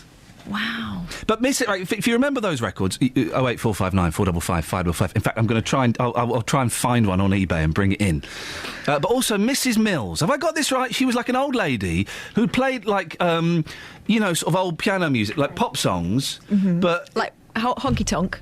Like honky tonk versions of "Love Me Tender, Love Me Day." Oh, sounds like But she wouldn't. I don't think she sang. She just played the piano and smiled, probably. Yeah. 08459 455 555. Do you have Big G on the A421? Do you know Mrs. Mills? No, I never met her, mate. OK, you don't need to have met someone to know them. A lot of people claim to know Jesus. No, I'm not familiar, mate, sorry. Oh, you're not familiar? OK, Big G. Is Big G the name you're christened with? No. Was it George? No. Jeffrey? No. Gerard? No. Gerald? No. Gertington? You got it. Yay! I knew I'd get there eventually, Rumpelstiltskin. Now, what do you want, Gertington? It was about the gypsies. Oh, yeah. That rubbish. Yeah. Well, that's what they do wherever they go, because I use Fortune One every day, and they've literally just moved in on the 421 by the old Brogborough landfill site. Oh, yeah. Within a couple of days, there was already 2 or 3 loads of rubbish being dumped in a brook that runs down between that and the site. And have you reported it to the authorities? No, it's in plain view. There's plenty of old Bill must be passing by. They don't need reporting. Well, they may not. The old Bill, a.k.a. the police, may not have seen it. Well, if they can't see something like that, they shouldn't be in that profession, should they? Well, I don't know. I don't know exactly where it is. And, you know, if you're so upset by it, may I suggest, instead of phoning me, phone the coppers. It's not that I'm upset about it. I phoned in because it's a topic you're talking about. Yep. It's in plain view, like I say. So They don't all do it, though, do they? Every site that I've ever seen caravans parked to the side of the road has been followed by rubbish. How many sites have you seen? Dozens. Oh. So, 24 at the minimum? Yeah, easily. OK. Where do you see all these sites?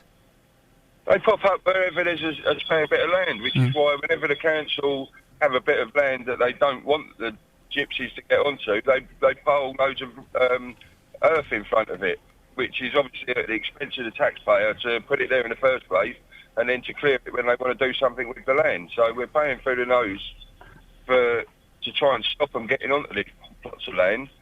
But they wherever they get moved on, they find somewhere else to go, don't they? And then they create more of a mess, which again the taxpayers footing the bill for.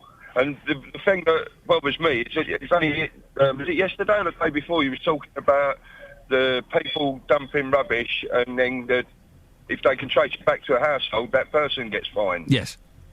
Well, if they're doing driveways, whatever it is that they're doing, and take a bag of rubbish, Gertington, is the person from the household going to get charged for this £12,000 of clearing up? Gertington, we're doing... There's lots of generalisations here. All gypsies don't do driveways, and all gypsies and travellers, they don't all abandon rubbish and hardcore and rubble. But there is a way of making them accountable, which I'm a very simplistic person. I can tell. But if these people have moved into an illegal site, I'm assuming. Yes. Then they've broken the law. So why are the police or the authorities not going down and arresting all of these sites? One person's in charge. They've all got like a gypsy king or whatever, yeah? Hang on. Whoa. They've got a gypsy king? Have you never seen the programmes on telly about the Gypsy Kings? Like that? No, I've not. I've not seen them. Right, well, if you had, you would know a little bit more about it. Okay, apologies. So everything you've learned about gypsies is from My Big Fat Gypsy Wedding, is it? Which I don't think is necessarily a spot-on documentary. So there are gypsy kings, are they, Gertington? You made that generalisation, I didn't. I used to work in the scrapyard and used to deal with gypsies every day. So there are... And did you ever meet a gypsy king? They were a band, weren't they? No, well, what do you mean band? The Gypsy Kings were a band. They don't follow rules like you and me. They don't pay taxes. They don't stick to the law. They make their own rules up. They're a law unto themselves. Okay, good. Gertington, thank you very much indeed. It's Gertington on the A421. What was the Gypsy Kings' big hit? Bamboleo. Oh, Bamboleo. Oh, I forgot. You probably know the actual words. They're words. actually French. What? Yeah. Fact. One of the greatest bands I ever saw in my life. One of the greatest bands I ever saw. You're going to say Buena Vista Social Club? No, I'm not going to say that. They would be great. I might be seeing them soon. It was in Paris, on the underground. Le Maître. Oh, you speak French? Mais oui, j'ai 2 ans. And you know the Metro, it's kind of cavernous. It's beautiful. Beautiful. Art Nouveau. And we're walking... All right. We're walking through the underground, the Metro, and suddenly this huge, big noise. You hear this booming kind of music, and we're walking through, we're getting closer and closer. There was a gypsy band, Cabaret Slave. Massive gypsy band. There are about 25 of them. It was incredible, and it was like being in a wonderful echo chamber. And we stood and watched them for about 20 minutes, 15. And I bought their CD, Cabaret Slave. They were one of the best bands I've ever seen in my life. These gypsies on the Paris Metro. Fantastic. Good story. It was. Yeah, it was. Thanks. You're doing that. It wasn't face. You? I would never do the it wasn't face. Oh, you do it. No, you're sipping a coffee. No, you do it. In a nonchalant manner, yes, I know. Let's just listening to Kelly Betts. But you don't need to, it's the radio. Come on, Dennis. Oh, don't beg Dennis. We're not that desperate yet. Tony's in Milton Keynes. Morning, Tony. Good morning. Mrs. Mills. Yes, indeed. Go on now. Who and what was she? She was a rotund white lady. Yes. In a sort of mid-50s, very popular, playing the piano in... she had a whole series of records, Let's Go Party Pops and Party Pops with Mrs. Mills, all that sort of stuff. Oh, look! Now I can see her. Yeah, look at this. Look at the albums. Yeah. Mrs. Mills' all-time party dances and other favourites. I think she released about 30 albums. Blimey, she looks about 70. Yeah, with that sort of a curly sort of permed hair. But when she was at her height, she was only in her late 40s. She died in 1978, aged 59. There was one before her, though, even more famous. Mrs. I've got out my head now. Oh, gosh, there was another... Hang on a second. Peter in Walmer Green. Peter? Hi. Do you know that there's a... We know about Mrs. Mills. Tony's saying there was another one. I can't remember the name of the one before, but yes, there was one. Yeah, she's a West Indian lady and who was classically trained at the piano, and to earn money, she used to play in the pubs on an upright piano. Winifred Atwell. Oh, yes, that's right. Absolutely. Were you a fan of Mrs. Mills, Peter? Absolutely. We had some absolutely great parties with her music, and not only that... Absolutely. She sold thousands and thousands and thousands of records, many more than the stars today, I'll tell you. Yep. She sold in this range of people like the stars you just played earlier on. And the backing on, by the way, the backing on the two records you played by Bennett and Martin. Yeah. If you listen to the backing of that's brilliant. The backing. Oh yeah, great stuff. No, we're celebrating the magic of the big band and Mrs. Mills today. But Mrs. Mills at the time was massive, and people bought them in the thousands. Ian? Yes, sir. There was also a Mrs. Miller who was a famous singer. Who was that? Do you remember Mrs. Miller? Again, she looked like Mrs. Mills, but sung all the pop hits of the 60s in a most peculiar way. Do you remember that, Peter? No, not Mrs. Miller. Do you remember, gentlemen? Eartha Kitt, maybe, but not Mrs. Miller. Oh, you had a bit of a soft spot for Eartha Kitt, did you? Ian, this is Mrs. Miller. Here we go. Oh, go on. Hang on. Here we go. Here we go. She sings in a second. Here we go. Oh, gentle is the rain that falls softly on the meadow. Birds high up in the trees fill with flowers with the meadow. Can you hear her? Keep it going. Oh, hang on then. Here we go. I'm going straight to Amazon. I wouldn't bother. You've got to join in a minute. Okay.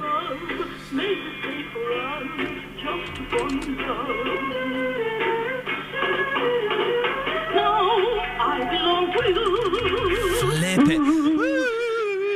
Peter, what do you reckon? But do you reckon... I reckon... Do you remember Tiny Tim? Yes, I do remember Tiny Tim. Tim. Must be related. No, it was at the same period of time. It was the sort of late 60s when Peculiar Records But Tiny Tim knew that he was funny. He was doing it. But she thinks she's good. No, she thought she was funny as well. Well, she's done about 10 albums, Mrs. Miller, as well. I'm looking them up on Amazon. You may regret playing that to me, Tony, because I think there's a Mrs. Mills special coming on at some point. Thank you for that, gentlemen. 08459 455 555 BBC Three Counties Radio. Let's get the travel news. Wow. Travel news for beds, cards and bugs. BBC Three Counties Radio.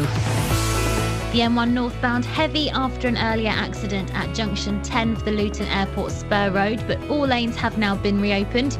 The M25 anti-clockwise is still very slow between junction 18 for Chorleywood and 16 for the M40. The A1M southbound slow around junction 7 for Stevenage, and in Hitchin the A505 is queuing towards the centre of town. Also got queues on the speed sensors at the Black Cat roundabout. That's on the A1 heading south from Eton Soken. Public transport has no reported problems. I'm Alice Glossop, BBC Three Counties. Oh, Alice, thank you. Oh, dear listener. Boy, oh boy, for just £3.96, I can get Wild, Cool and Swinging by Mrs. Miller. What tracks does it feature? Well, Moon River, A Groovy Kind of Love, These Boots Are Made for Walking. It goes on and on and on. Let me read the news, then I'm ordering that bad boy. Oh, that's made my day, that has. That has made my day. 7:47. It's Wednesday, the 9th of April. I'm Iain Lee. These are your headlines on BBC Three Counties Radio. Bedford Mayor Dave Hodgson says the council will aim to prosecute those responsible for 13 tonnes of rubbish left behind at an illegal traveller site in the town. Downing Street has confirmed that the Culture Secretary, Maria Miller, has resigned following the row over her expenses. And in sport, Luton Town are just one win away from promotion back to the Football League after a 2-0 victory over Tamworth. Let's get the weather. Here's Kate. Beds, Herts and Bucks weather. BBC Three Counties Radio. A bright and sunny start, if a little chilly this morning, but we've got some high cloud, the sunshine a little bit hazy. Temperature ranging between 4 and 6 Celsius at the moment. As we head through the day, warming up nicely, but the cloud increases. It's coming from the west and it's a predominantly cloudy and grey afternoon, but it'll stay dry. The wind a bit lighter than yesterday as well, so actually it's going to be a bit warmer than it was yesterday. We're looking at a maximum temperature of 15, maybe even 16 Celsius this afternoon. Hanging on to the cloud overnight, it will eventually thin and break through the middle part. Clear spells afterwards. That means the temperature's going to drop again. Perhaps not quite as low as last night, but the minimum down to 6 Celsius. A similar day for Thursday. A bright sunny start, but the cloud increasing as we head through the day. Temperature similar to maximum 16 Celsius, 61 degrees in Fahrenheit.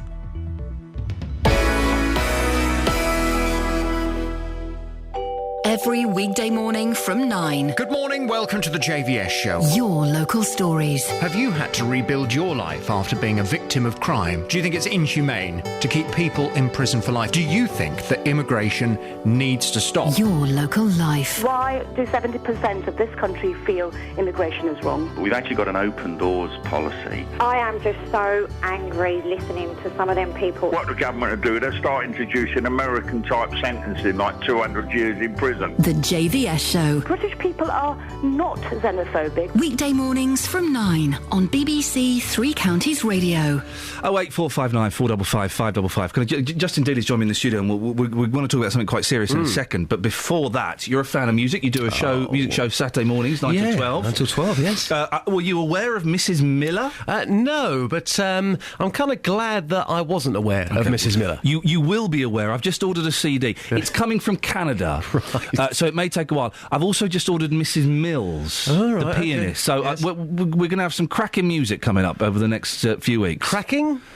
We're going to have some interesting... Yes. We're going to have some music coming up over the next few weeks. Now, listen, the reason we've got you on, we were talking yesterday, of course, about what was going on in Hemel, weren't we? About the situation there. The roadworks that were supposed to have finished, I think, in October. Then it was put back to the end of March. And now the latest is it's going to be going on until May the 14th. We spoke to Terry Douris. Very interesting interview. If you missed it, I do thoroughly recommend. About 8:20 yesterday. Kind of listen on the iPlayer. Well, Justin, we sent you there yesterday because you kind of flagged up that this story was ongoing. We sent you there yesterday to try and find the boss of, is it Jackson's? Jackson Civil Engineering. Yep. You received messages saying, OK, it's all very well having Terry Douris on the programme for Hertfordshire County Council, but what about the site contractors? Where are they? Jamie Boast is the site manager. He's only ever spoken to us once, and let's just say he didn't come across particularly well. And since was that the gentleman who kind of ran away up the stairs and laughing? Yeah. Okay. Yeah. So he didn't come across particularly well, and we have made other offers for Jamie to join us on the programme. He's ignored all of those. These roadworks started on the 10th of June last year, meant to be finished by the end of October. So I spoke to Jamie yesterday morning because on the letter that we received from local tradespeople, it had his direct number and also his mobile number on there. So people were saying, get in touch with him. I phoned him at 9 o'clock yesterday morning. He picked up the phone. Yep. I knew it was him. I recognised his voice. I said, hi, Jamie, it's Justin here from BBC Three Counties Radio. The phone went dead. You were not looking for his musical memories, were you? We weren't. No. We knew that he was in Hemel because the number we phoned was an 01442 code. So we thought, OK, if he's going to ignore us on the phone, let's go to Hemel, let's go and speak to him. That's what I tried to do. I didn't get very far. So I'm looking for Jamie Boast. You know if he's here today? I say I don't speak English. You don't speak English? No. Yeah. You seem to speak good English to me. You got a radio there. Can you just see if Jamie's here for me? Would that be OK? Can you radio for Jamie Boast? No. No. I don't speak. OK, not very helpful. Didn't go very well. No. Somebody did say to me he's not on site. I said, well, I spoke to him this morning. That was a Hemel Hempstead code. Nope, he's definitely not here. So, whilst I was there, some of the traders were then coming out again to have their say. This is Michael Porter. He's from Jordan's Antiques. Michael, we're outside your antique shop here. I can't manage to track down Jamie Boast, the site manager. I will continue to try. How bad are things here for you? Well, absolutely dire. I mean, we took £27 on Saturday, £43 on Sunday, £44 yesterday. And so far this morning I've had 6 people in the shop and I've taken 21 quid. I mean, I'm paying £1,000 a month rent to our landlord. I mean, it's nothing to do with the landlord, I mean, any of these roadworks. And I said, it's an absolute farce the way these guys just wandering around with clipboards trying to look important. For everybody who's working, you've got half a dozen who isn't. You know, they're just aiming around trying to look important in their high-vis jackets.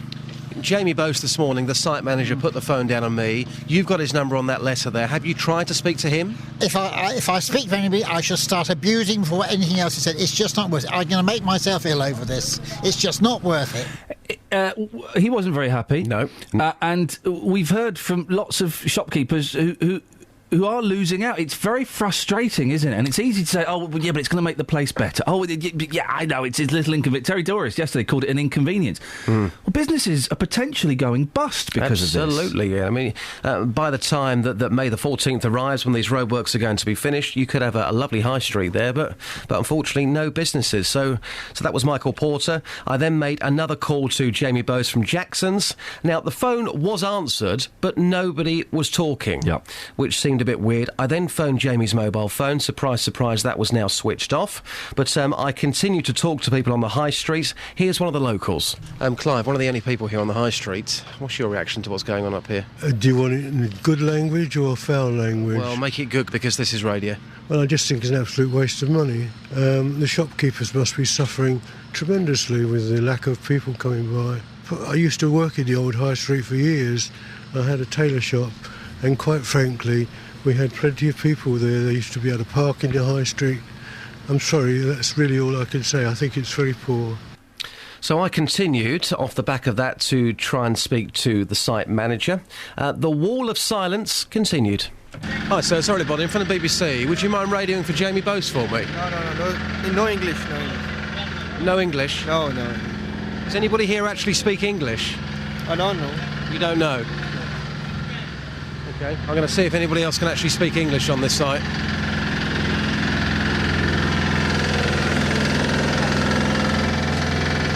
Morning, guys. Is Jamie Bose here today? Maybe you speak to the office, mate. I don't know. Go back to the office. So he's in the office, yeah? Yeah, you can walk down the office, maybe. You've definitely seen him today, yeah? Sorry, man. I can't talk anymore. So that fella could speak English, and am I right in saying that the gentleman who said couldn't speak English, you'd heard them speaking English? Seemed to me, yes. From what I could hear, they could speak English, and we had a basic conversation. That would suggest to me that person could speak English, just from what I heard yesterday. So we were told to go back to the site office, and again, I was told that he wasn't there. I continued to phone all day long, and nobody spoke. The phone again was answered, nobody spoke. I continued to phone Jamie's mobile phone, and that was turned off. So the invitation is there right now. What's this fella's name again? Jamie Bose. He's from Jackson Civil Engineering. They are the site contractor for this particular project in Hemel Old Town. If you are listening to this, Jamie, the invite is there to speak to Iain, either live on the phone or we can come and meet you. We just want to talk to you. And the thing is, we don't have a pop. It's just the reason I'm so keen to speak to him is, A, because a few people did phone in yesterday and say, you were a bit unfair to just have a go at Terry Doris. You need to get the boss of the company on.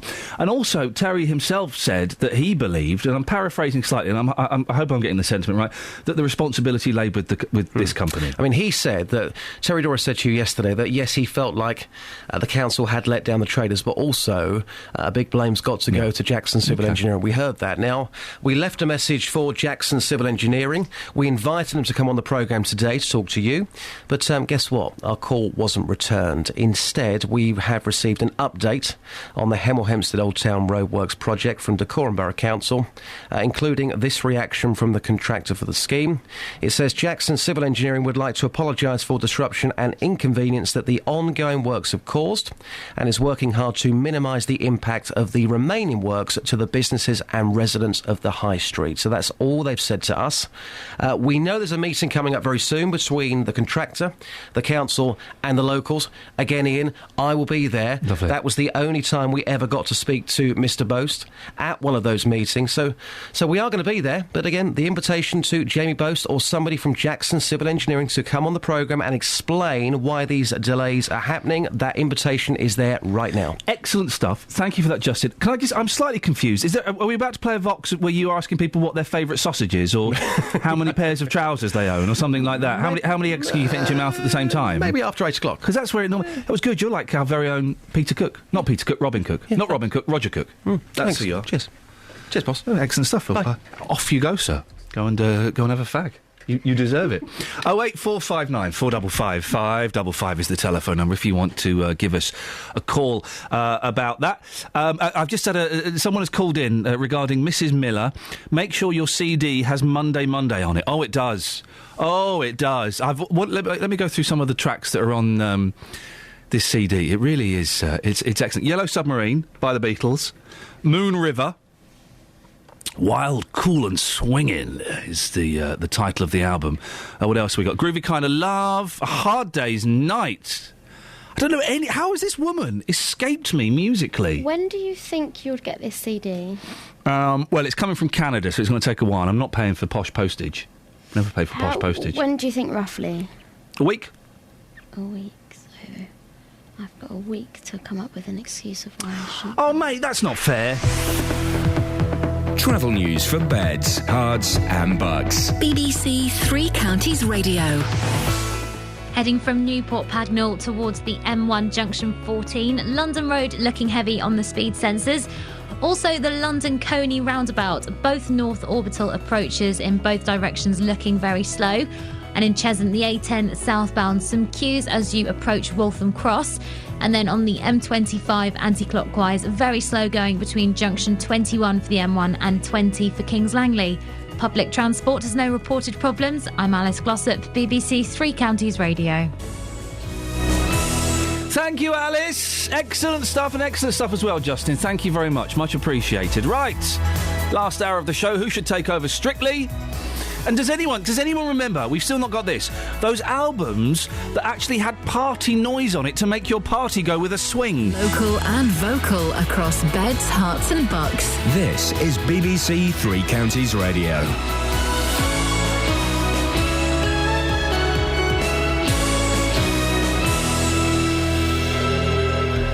It's 8 o'clock. I'm Simon Oxley. The headlines: Bedford Mayor's anger over Traveller clear-up, Culture Secretary Maria Miller resigns, and Luton father's appeal to find his son's killers. BBC Three Counties Radio. Bedford Mayor Dave Hodgson says the council will aim to prosecute those responsible for what he's described as a disgusting and disgraceful mess left behind at an illegal travellers site in the town. The council has cleared 13 tonnes of rubbish, including human faeces left behind in a lay-by on Norse Road.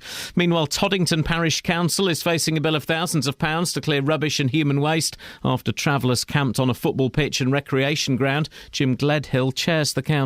We could improve security measures on our sites. You know, you can put, you've seen them, the sort of bars that go across the top of entrances. Snag with that is, if you take the Glebe, for example, once a year we have a fair up there. You know, anything we put to obstruct the site obstructs legitimate people. We want to go on there too.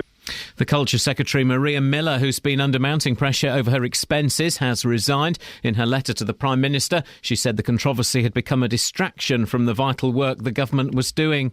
An appeal to find the killers of Luton man Paul Foster is being renewed exactly a year after his death. 46-year-old Mr Foster was shot in Brunel Road as he left the house of a friend late at night. His wife Mandy says there is a no snitching culture in Luton among young black men, but has urged people to come forward. That call was echoed on this programme by Paul Foster's father, Neville. They're scared, they think about their graph, but there's nothing to hide, nothing. The police will not let you down, let anyone down who of this vital information. It is very vital information, both for the police, both for the public and both for myself and my family. A United Nations worker shot dead in Somalia has been named as a 57-year-old man from Hertfordshire. Former Metropolitan Police officer Simon Davis from Hatfield was killed with a French colleague when a gunman opened fire at an airport. A woman from High Wycombe has died in hospital after a road crash on Monday morning. The 27-year-old driver was involved in a collision near Great Milton in Oxfordshire. She died in hospital in Oxford yesterday. Officials leading the search for the missing Malaysian passenger plane say they're optimistic it will be found. An Australian ship has again detected signals that could be from flight data recorders. In sport, Luton Town are just one win away from promotion back to the Football League after a 2-0 victory over Tamworth. Ball played in by Howes, Connor lets it go. Going to fall short, it's going to go in! It is in! Cameron McGeehan! Cullen's on his left, Cullen to make it 2! And Cullen makes it 2-0! The Hatters host Braintree on Saturday, but will be champions tomorrow night if Cambridge lose at Woking. In the Championship, Watford beat Leeds 3-0 and Chelsea through to the Champions League semi-finals after a 2-0 win over Paris Saint-Germain gave them victory on away goals. The weather, sunny this morning but cloudier this afternoon, a maximum temperature 16 degrees Celsius. And you can get the latest news and sport online at bbc.co.uk/3counties. BBC Three Counties Radio's big tour of beds, hearts and bucks. It's good community spirit. Everybody knows everybody. It's all about where you live. It's a biggish town, but it's got a villagey feel. And all this week, we're featuring Berkhamsted. Sometimes if I'm in town and it's sunny and it's lunchtime, I just buy a sandwich and go and sit down by the canal and enjoy it. The big tour of beds, hearts and bucks. BBC Three Counties Radio.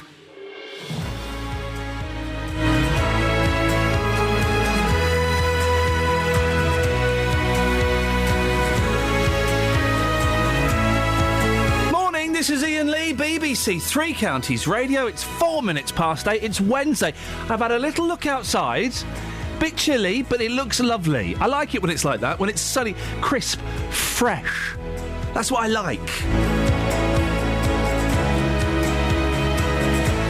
Last hour of the show, it's been busy on the phones. What are we talking about? Well, travellers have created a little bit of a mess. 13 tonnes of it, including industrial waste and faeces. Thanks, guys. Talking about Mrs. Mills and Mrs. Miller for some reason. I'm trying to find anybody who's got one of those albums. It was a party album, and it had party sound effects on it. People going, hey, woo, yay. Did you ever have one of those? How sad would your party have to be? Oh, and whatever you fancy talking about, just give me a call. It's kind of an open house this morning. 08459 455 555. Across beds, hearts and bucks. This is BBC Three Counties Radio. Now, travellers have left behind 13 tonnes of waste, including a significant amount of human faeces, at a site in Bedford. The rubbish, which also includes rubble, window frames, slate tiles and plasterboard, was left in a lay-by off Norse Road last week. The council, which is having to spend thousands clearing it up, is seeking any information which would help in prosecuting those responsible. Charles Royden is Deputy Mayor of Bedford Borough Council. If I'm completely honest, Charles, I've not seen the debris. How bad is it? Well, it's not there anymore, Ian, because we've gone in and we've cleared it all off. Oh, that was quick. But, yeah, well, it was... I mean, it's an absolute eyesore. I mean, you're talking about 13 tonnes of rubbish just dumped on the roadside. Yeah. Absolutely disgusting. And, as you say, a lot of it was contaminated waste, and our guys have to go in and get all that out of the way because, quite rightly, the public are disgusted by seeing this kind of thing. And, we prosecute people for throwing away the litter out their cars. You can't have this kind of stuff going on, in full sight of everybody. It's just a disgrace, really. And so, quite rightly, the Mayor has said that he wants any evidence that we can collect to be brought together to try and bring these people to justice, because, it's us, it's you and me who pay our taxes. They have to pay to have this rubbish cleared up, and that's not right, it's not fair. And law-abiding people have every reason to feel affronted. It isn't right, and it isn't fair. You're not going to get them, though, are you? Well, it's funny, because there were never any prosecutions for litter across Bedford until the Mayor decided that he was going to bring in a policy of enforcement. And so now, if you go on the Borough Council website and you go under Enviro Crime, you'll see that we're prosecuting people not just for littering, but we're also prosecuting people who fly tip. You had a lady on the show yesterday who gave her rubbish to somebody and for a tenner and asked them to take it all away, out of sight, out of mind. We're prosecuting people who do that, who don't exercise the proper duty of care to make sure the rubbish goes everywhere. And we're also consulting at present on people who spit and urinate in public, because we want to prosecute them and hold them to account. And for too long, people have been turning up, dumping rubbish by the roadside, like this shower did last week, and expecting other people to clear it up. So I think what you're seeing is a robust attitude to people who don't take a pride in our community and expect someone else to clear up after them. You're right. And I think that's right. Excuse me, I've got a frog in my throat. You're right, Charles, and good for you for doing that. But one of the things about the story yesterday, the woman who was naive, let's be polite, and gave 10 quid to some people and they took her rubbish away. She was prosecuted, but the people that did the dumping weren't prosecuted. It would appear, Charles, that, it's easy to distract people when they live in a house, but if they're travellers, some listeners might think that they aren't prosecuted when it comes to fly tipping. Oh, that's why we're very, very clearly saying that we will take action, every action that we can, to prosecute everybody in the whole chain of waste. If you give your rubbish to somebody and you don't ask them for any information like their name or their address, who they are, and you give them a tenner. It's like if I go into a pub and I buy a telly for a tenner. I know it's probably not legitimate, and if you give someone a tenner and ask them to take all your rubbish out your garden, you know it's probably not going to end up in the place where it should end. How many travellers have been prosecuted in the last year for fly tipping? Well, as far as I'm aware, no travellers have been prosecuted. That's why we're making this announcement that probably you've read, and that's why I'm on the show this morning to say that this is something that we are going to do, and we've tolerated it for too long, and enough's enough. Can you not take their car registration details or things like that when they're on the land? When they pitch up, can not someone go around with a clipboard and take down all their numbers? Yeah, absolutely you can. And any evidence that we can use and we will use to make sure that these people are held to account. We always do that anyway. But it's quite fair. You have to have the evidence that's required to take the case to court. When we get that evidence, we will take it to court. Okay. I think that's what most people would want us to do. Yeah. How much does it cost, Charles, to clear up rubbish like this? Well, you are talking. I mean, these travellers, they don't have toilets in their vans, so wherever they go, they use just the bushes and everything all around them as toilets. Okay. So the place just ends up filthy and disgusting. So we always have a lot of cleaning up to do, and some of it can't just be done, easily. It has to, people have to wear protective clothes and all this kind of stuff. You don't know what you're collecting up. So you are talking thousands of pounds. Yeah. There have been sites where several thousands of pounds have been spent on clearing rubbish up. And if you think of 13 tons, we've had to send grab lorries in to pick up window frames and everything, and that evidence, all of that stuff is being looked at to see where it's come from, to determine who had that rubbish, who gave it to who, so we can establish a chain of events and present the evidence to the court to bring people to account. Charles, I say quick text from John. It's a little bit lengthy, but just bear with me. John says, regarding the Toddington travellers, we all know fly tipping is illegal. If I did it and got seen or caught as a house dweller, I'd be prosecuted by the relevant authority. They know it was the travellers who created the horrendous mess, so why don't the police or councils seize the travellers' vehicles until the monies are recovered before the vehicles are returned? No vans means no rubbish collected. In theory, no problem. Do you know what? If I had the authority to do it, I would go in, I would take all the vehicles, and I'd say, until we find out who's responsible, they brought it just, you're not having any of it back. That's what I would do. That's my own response. It's the same with people who litter. I'd find them instantly. Same with people who urinate and spit in the streets. I would bring all of that to court. I would do whatever I could. I have to act within the law. Yeah. Sadly, the law doesn't allow me to do many of the things that I would like to do, because it would be regarded as draconian somehow. But we will act within the law, and residents can be assured that we will do as much as we can, as robustly as possible, and we'll make sure that people don't just do this thing with impunity. Good luck, Charles. Thanks, Ian. Thank you very much, Charles Royden, Deputy Mayor of Bedford Borough Council. I mean, he's not sitting on his backside. He's keen to get it sorted. He's as angry as you are, probably. 08459 455 555. Tangent time, yes. Oh, here we go. I did want to pick him up on one thing, but I thought it was inappropriate. They're cracking down on people weeing in the street. Oh, now. I'm not saying... I'll tell you why this struck me. I was driving home yesterday, and I drive up... It's London Road, isn't it? Yes. I was driving up London Road, and it's, for those who don't know Luton, it's quite a nice residential road. Stockwell Park is it Stockwell Park? I always get confused with... Stockwood Park, yeah. Stopwood? Yes. Stopwood? Stockwood. Is it Stopwood? Stockwood. I went to the wrong place then the other day. Anyway, so Stopwood's there. So it's quite a nice road. Are you talking about Wardown? I don't know. Anyway...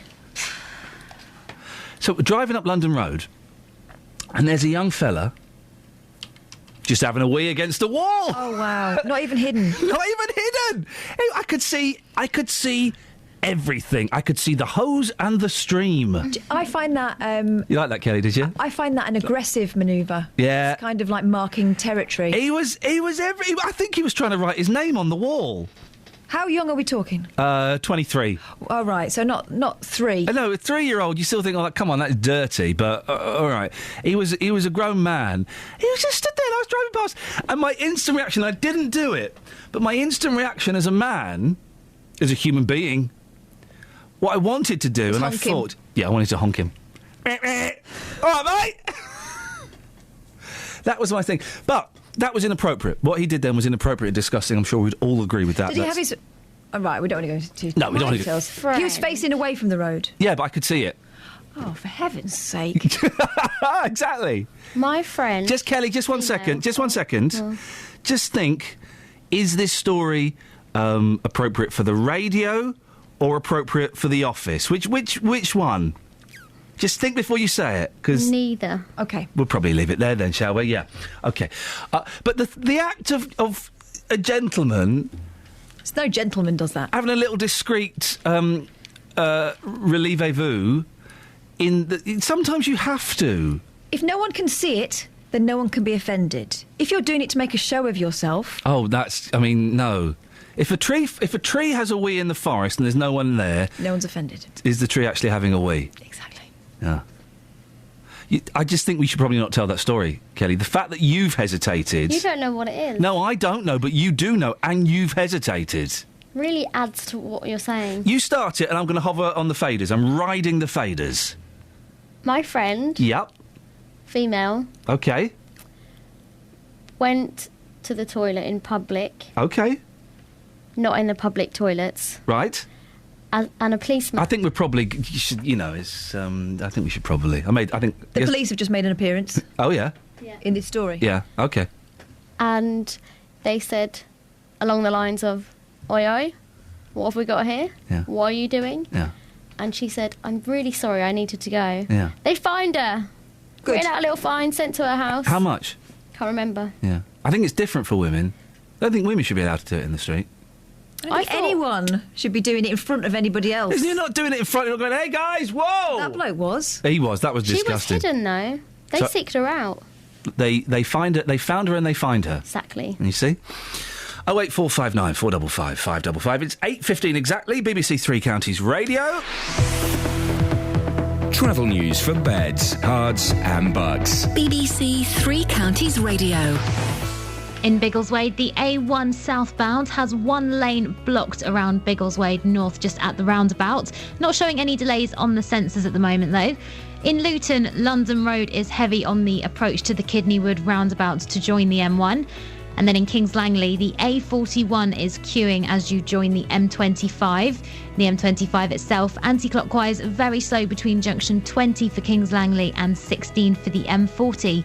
Public transport has no reported problems. I'm Alice Glossop, BBC Three Counties Radio. Alice, thank you very much indeed. Excellent stuff as always. It's 8:16 or thereabouts. It's Wednesday, the 9th of... Hey, it's 8:16! Oh! Nearly breakfast time. 8:16, BBC Three Counties Radio. These are your headlines. Bedford Mayor Dave Hodgson says the council will aim to prosecute those responsible for 13 tonnes of rubbish left behind at an illegal traveller site in the town. Downing Street has confirmed that the Culture Secretary Maria Miller has resigned following the row over her expenses. And in sport, Luton Town are just one win away from promotion back to the Football League after 2-0 victory after Tamworth. Yeah. BBC Three Counties Radio.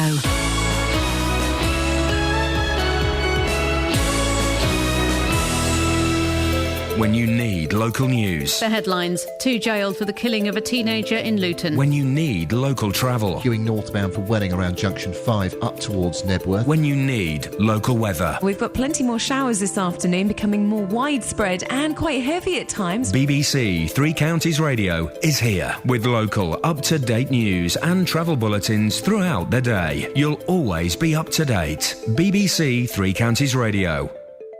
Those were not... You brought some police officers in yesterday. I'm allowed to say so now, aren't I? Yeah. And it's always worrying. I was doing the travel or something yesterday, and I saw you with a couple of coppers, a lady and a gentleman. I've forgotten their names. Sam and Tanvir. Sam and Tanvir. And then I get a buzz in my ear. Ian, are you all right to meet some police officers?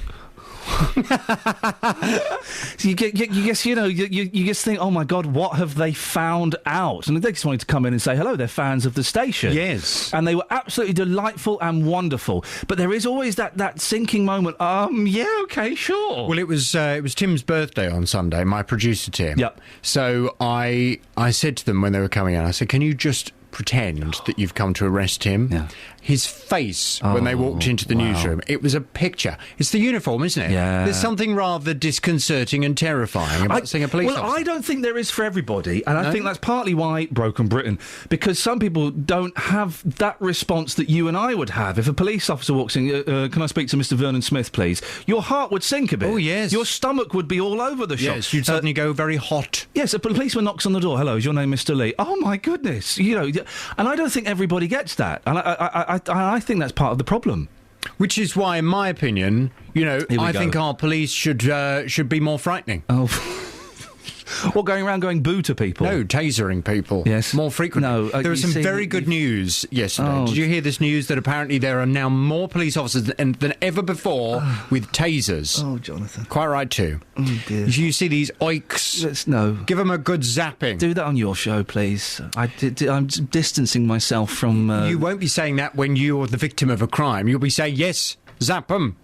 Put 50,000 watts through their bodies. Well, I'm hoping that the police do such a good job that I won't be the victim of a crime. Yeah, but you wouldn't mind, would you? Someone breaks into your house, the police see him, why not? No. Give him a good old zap. I would like them to be arrested and go through the authorities. I don't want You can violence. do that after you've zapped them. Gosh. What? You are thoroughly... What? Thoroughly aggressive young man. Oh, no, but it would be tempting, wouldn't it? No, it wouldn't. That's why, you see, I'd spend years training to be a police officer, and then I'd blow it all in the first day. Wouldn't I, though? Can you imagine? Stop there! Zap! Yeah. Stop! Zap! Exactly. My first day on the job... Gosh, I'd wipe out half of Bedfordshire. Oh, for goodness. What's on your show and then get out? Well, we're talking about Bedfordshire today. Of course, it's the big local story, isn't it? You've been discussing it as well. 13 tonnes of rubbish have been removed from a lay-by in Bedford after it was dumped there by a group of travellers. The pile of waste included rubble, slate tiles, glass, garden waste and human faeces. Nice. Bedford Borough Council say they'll try to prosecute the travellers responsible. This comes days after travellers parked up on 2 football pitches in Toddington, forcing the cancellation of children's football matches. They too left mess and waste for the council to clear up. Well, this morning on the Big Phone In from 9, I want to know, do you believe today's news fairly represents travellers? What's been the general consensus of people so far this morning, Iain? People have been quite angry. But is it a fair reflection? You know, because the impression that you kind of get from today's news is that this is what travellers do. Well, is that true or not? Or do you think this is just one very small minority of travellers who have caused an awful lot of unpleasantness for people in Bedford? Your views, your experiences on the Big Phone In 08459 455 555. Do you believe today's news fairly represents travellers? Thank you very much. Across beds, hearts and bucks. This is Iain Lee. BBC Three Counties Radio. You should have seen the glee on his face as he left, knowing he'd imparted his taser philosophy to beds, hearts and bucks yet again. I'd built a soapbox for him, put it in a public place and said, here you go, sir, stand on this and frighten the children. We were talking yesterday, Frighten the weren't we, horses. about what happens when Jonathan spends too much time with police officers. It's not healthy. It's not healthy at all. I got plenty of texts to read out about the travellers. I'll do that in a second. Let's go to... Ken is in Luton first. Morning, Ken. Morning, Ian. Ken, what would you like to say, sir? Well, if you get travellers near you... Yes. Take a camera, take a photograph of all the vehicles. Yeah. And did that man on the council say that he took their car numbers? He said that was done as... I'm trying to think of a phrase. As per course? Is that a phrase? Oh, I don't know. What was the procedure? It was the procedure. Procedure, yeah. Yeah, it's not the phrase I'm thinking of. It's know who done it, then. As per course. Yeah, well, that's what I... It's not a phrase. No. It's done... What? Oh, hang on a minute, Ken. We'll get to the point in a second. As a matter of course. Yep. Thank you, Catherine. That's why she's my number 4. Ken, got such a dirty look then. So, yeah, you're right. You would think if they had those number plates, they could go and track those vehicles down. But I guess if... Well, here's a question, Ken. What? All right. Travellers, when you have a vehicle, it's registered with an address. Yes. travellers don't have an address. So where would that vehicle be registered? But you see, now, I used to go fishing with a police sergeant. Oh. And he told... Catch anything? Yeah. Oh, yes. Yeah. That's some good... It's till the travellers come along and spoil all the fun. Yeah. But, listen, no, he says that they can track their... because they have to have tax and insurance. Yeah. He said they can track it. They don't have to have they use a... What are you trying to say? Spit it out. Come on. They use another address, if you know what I mean. I mean, it's like when these travellers go from Rathkill right round the world and they still have to register a place of abode. Yes. Like, I suppose, the Dale Farm, that was their address. Yeah, yeah. But this is what I can't understand, Ian. So many people are saying that now they're trying to shift the blame. When I rang the council up and asked them how much we had spent in the last 12 months or in the last 5 years on these clearing up traveller sites, I got an answer, well, we don't know, because half of it's Parks Department, half of it's Highways Department. Now, our council can't tell us how much them two put together adds up to. I'm still waiting for an answer, because you remember you had a travellers programme on before. Yes. About Manor Road Wreck. And JVS didn't believe they leave excrement about all over the place. No, he said. That's like when I ring the police up and I find out there's travellers on our park. Oh, did you see them do the damage? Well, who else would do the damage getting into a park and parking his car? Don't you think, Ken? Don't you think? We're always a bit hard on travellers, and it always makes me uncomfortable when we do when I talk about travellers on this show, because we just get... I've got these emails here, and a lot of them are thoroughly unpleasant about gypsies and about travellers, and they're not all like that. They don't all dump 13 tons of poo in a lay-by. Some of them are lovely, wonderful people, aren't they? They are, but they make it like it's like any society. You get the nice people, and you get some of them. You know, some black people commit crimes. We don't think all black people commit crimes. Some white people commit crimes. We don't go around saying all white people are criminals. You know, Spanish people commit crimes. We don't damn this. Well, that's not a good example. But do you know what I mean? It's a minority of them, and we seem to tar all of the whole gypsy community with the same brush. Let me stop you there, Ian. OK, Ken. I'm stopped. It's not a minority, it's a majority. How do you know that, Kenneth? Because I've had loads of run-ins with them. Well, you may have had loads of run-ins with them. It don't mean that it's the majority of them. I towed an old boy along the A6 yes. to a garage because he'd run out of petrol. Do you know what he had the audacity to do? Run off with me bleeding tow rope. That's the sort of people... Well, Ken, maybe it was an accident. Oh, yeah, sure. Maybe it was an accident. So you had an incident with a fella who nicked a bit of rope. They used to have a permanent site in Elstow. Ken, right? If it had been a black fella that had run off with your tow rope, would you be phoning me up now to say, well, no, but all black people are thieves. One of them nicked me tow rope. No. Exactly. All black people do what I've had experience of doing. So let me bring Sheila in. Morning, Sheila. Good morning. Sheila, what would you like to say? Well, two things actually. There is a guy who from the Travellers who comes on and has a chat, RE, when there's a problem. Oh yes. Now I'm wondering whether or not he could not have a chat with his fellow friends, or if you've got Ken Cordoza, I think. Is that the gentleman's name? It could be, yeah. Cliff Cardona, that's right, the fella. Yeah. Now, the other thing is... But Sheila, that's like saying, you know what?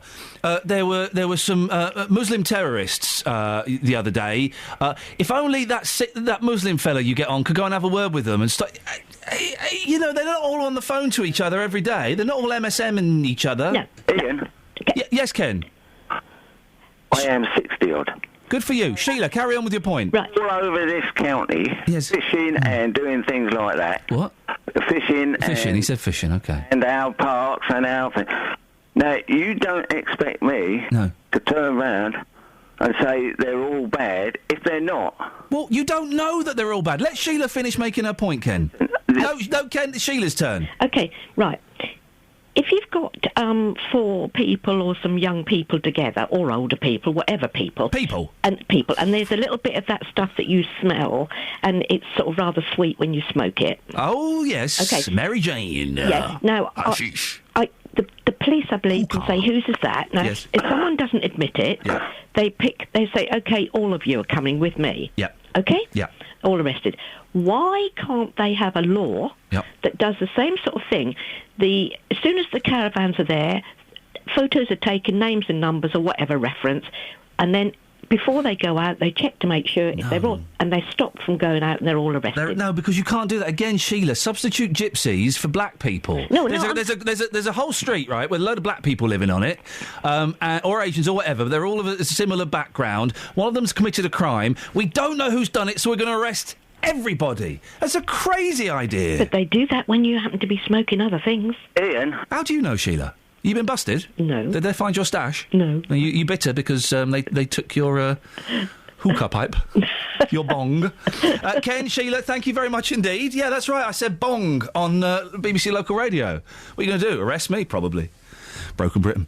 08459 455 555. Yeah, arrest all of us. That's what they'll do. You can't do it. You can't say one of you was. It's the equivalent, right, of someone breaking a window at school. You're all staying behind until we find out who did it. Well, that bad was example because they used to do that. They did used to do that, but that was never fair, and I still think that's unjust. That's bad teaching to say, right, one of you broke the window out of your 30 kids. You're all going to sit through your dinner break, your lunch break, till we find out who did it. Because then you'd always get the Christian kid will go, oh, it was me. It wasn't you, Paul. Yeah, I did it. I broke the window. I'm naughty now. And it wasn't Paul. It was always... he was just taking one for the team. It was always Dean. Mm. But you can't haul Dean out because you haven't got the evidence. I'm losing myself in this metaphor slightly, but basically... Dean doesn't care, though, does he? No. Dean will just sit there all... Dean is nuts. And now, looking back, we know that there were probably things going on in Dean's house. Yeah. You know, Dean probably had issues, and so we were all scared of him, and he was creating trouble, when really, someone should have taken him to one side and possibly, you know, got the authorities involved. Yeah. Does that help with this conversation at all? No, I think it shows how it doesn't help. OK, thank you very much, Catherine, for clearing that up. Travel news for beds, cards and bugs. BBC Three Counties Radio. The M25 clockwise, slow going between junction 24 for Potters Bar and 25 for Enfield. And in Kings Langley, the A41 still queuing as you head south to join the M25. Also on the sensors between the Park Street roundabout and the London Colney roundabout, North Orbital looking very heavy as you head towards London Colney. And in Hitchin, the A505 is queuing as you head towards the centre of town. Public transport has no reported problems. I'm Alice Glossop, BBC Three Counties Radio. Across beds, hearts and bugs. This is BBC Three Counties Radio.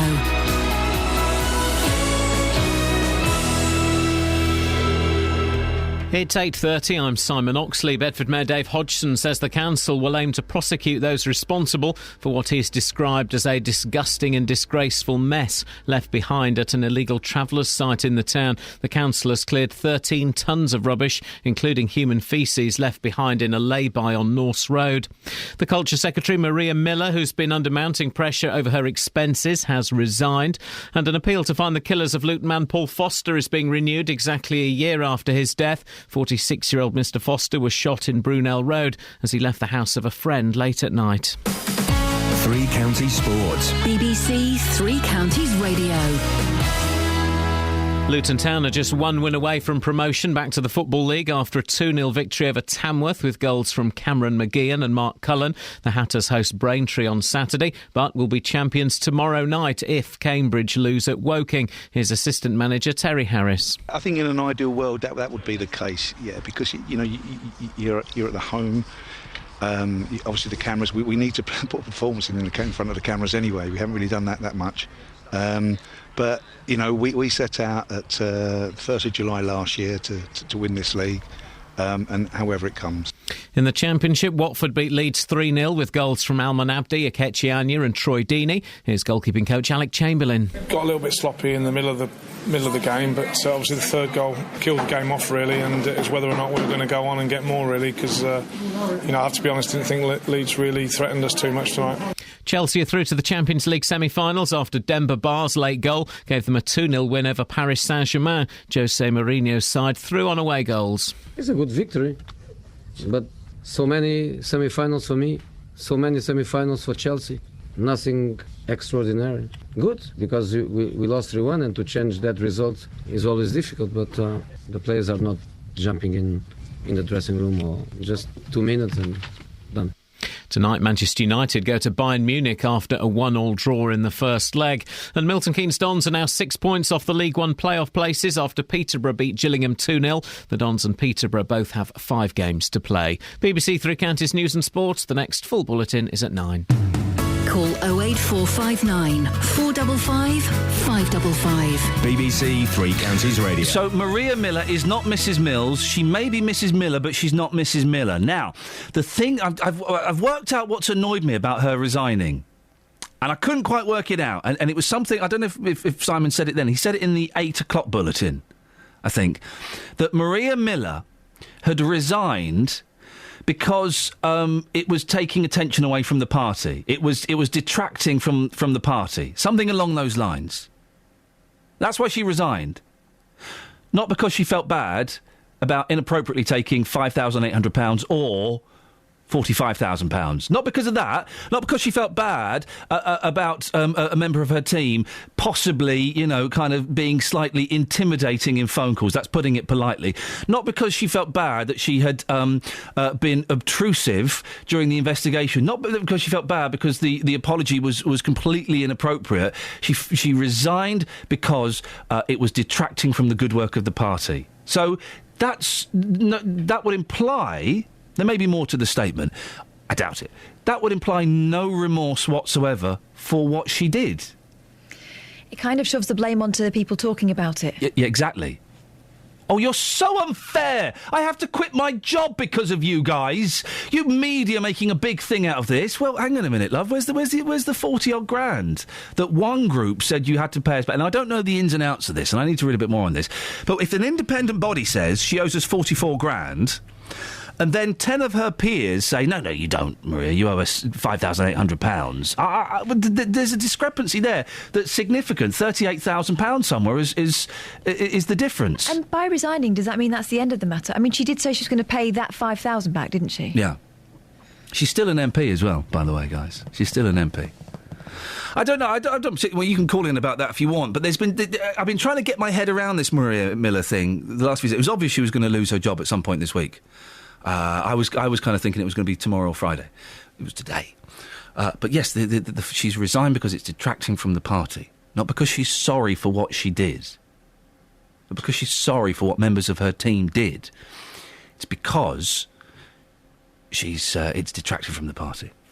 08459 455 555. It's the number to call. Lots of texts about travellers and gypsies and the like.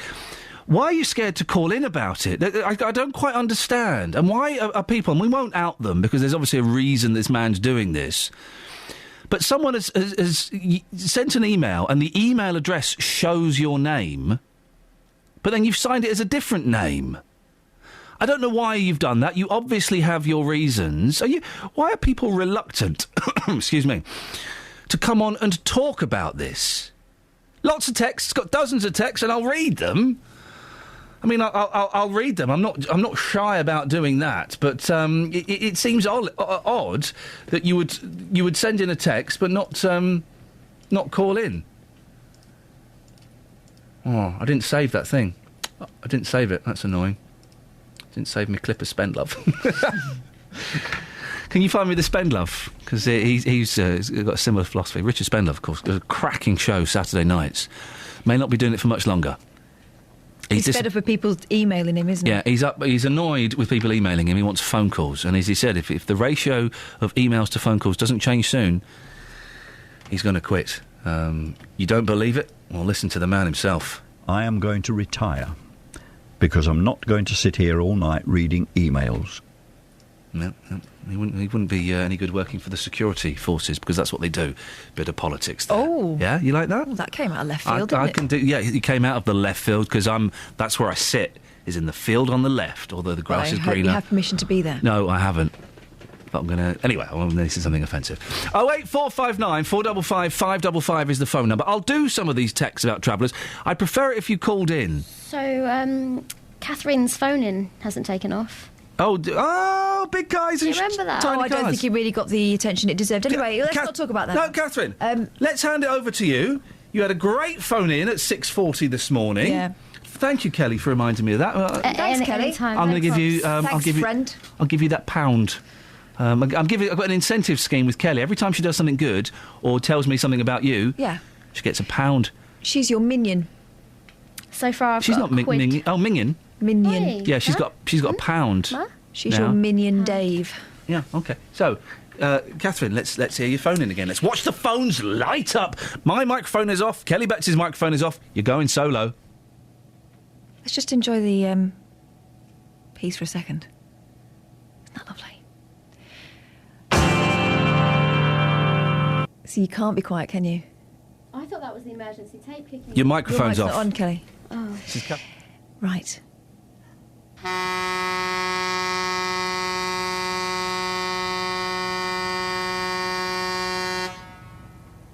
That's the sound of an idiot pressing buttons. If we can rise above that, maybe we can get to a great phone-in that I came up with. Yeah, I came up with. It's called, Are You a Big Man in a Little Car? Call Me Now. There you go.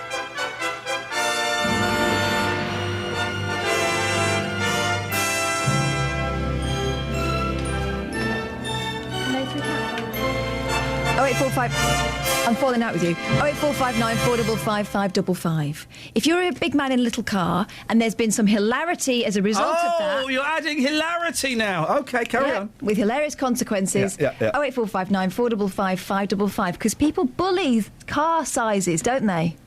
Wouldn't it be great if instead of the tiny woman they assume is inside that miniature car, there is a great big hulking mammoth of a man? OK.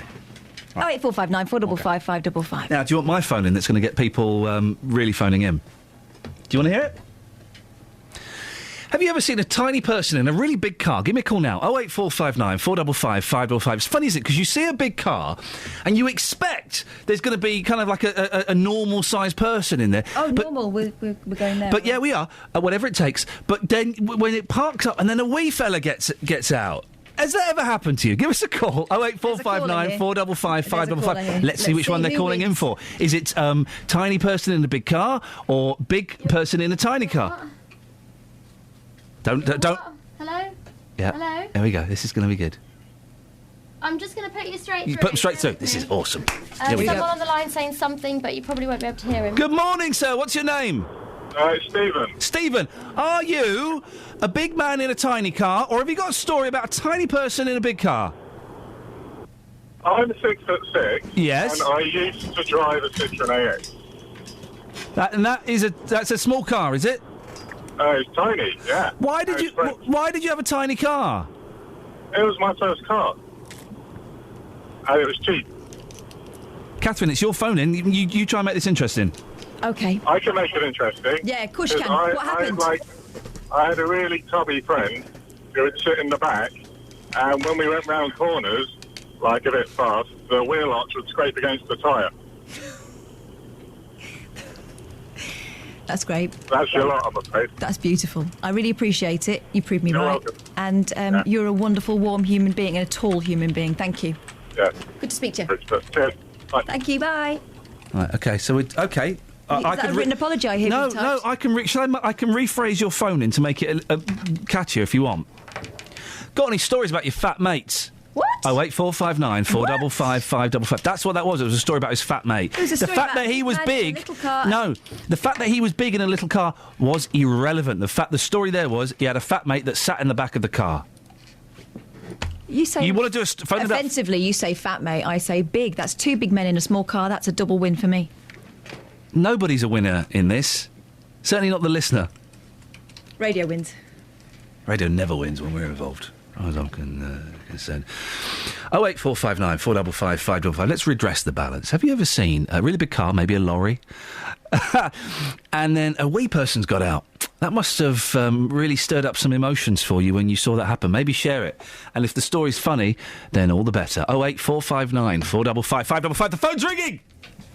Oh, I hope they're not calling him with a fat friend story.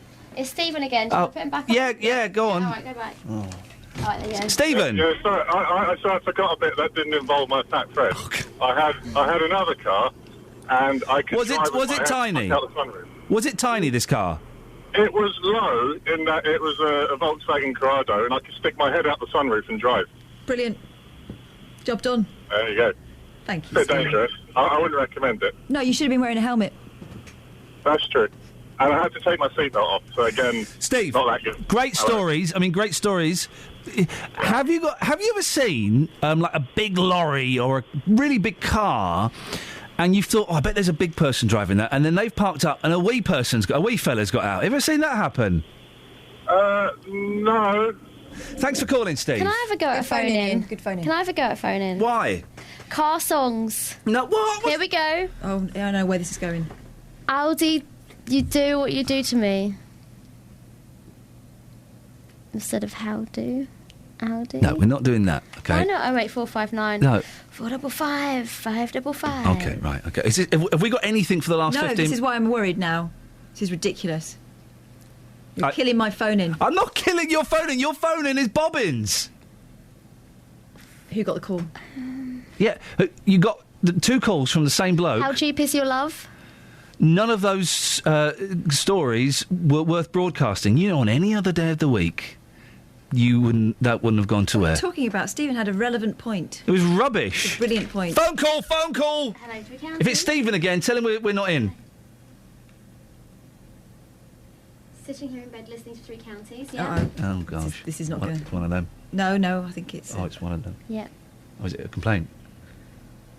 Oh. Goes trouble. Oh. Is it a complaint? Can I put you straight through to have a chat with Iain quickly? Can I pop you straight through to have a quick chat with Iain? Oh. She wants to know what we all look like. Well, tell her. We'll tell her after this. She wants to know what you look like. Beds, cards and bugs. BBC Three Counties Radio. The M25 anti-clockwise, slow going between junction 18 for Chorleywood and 16 for the M40.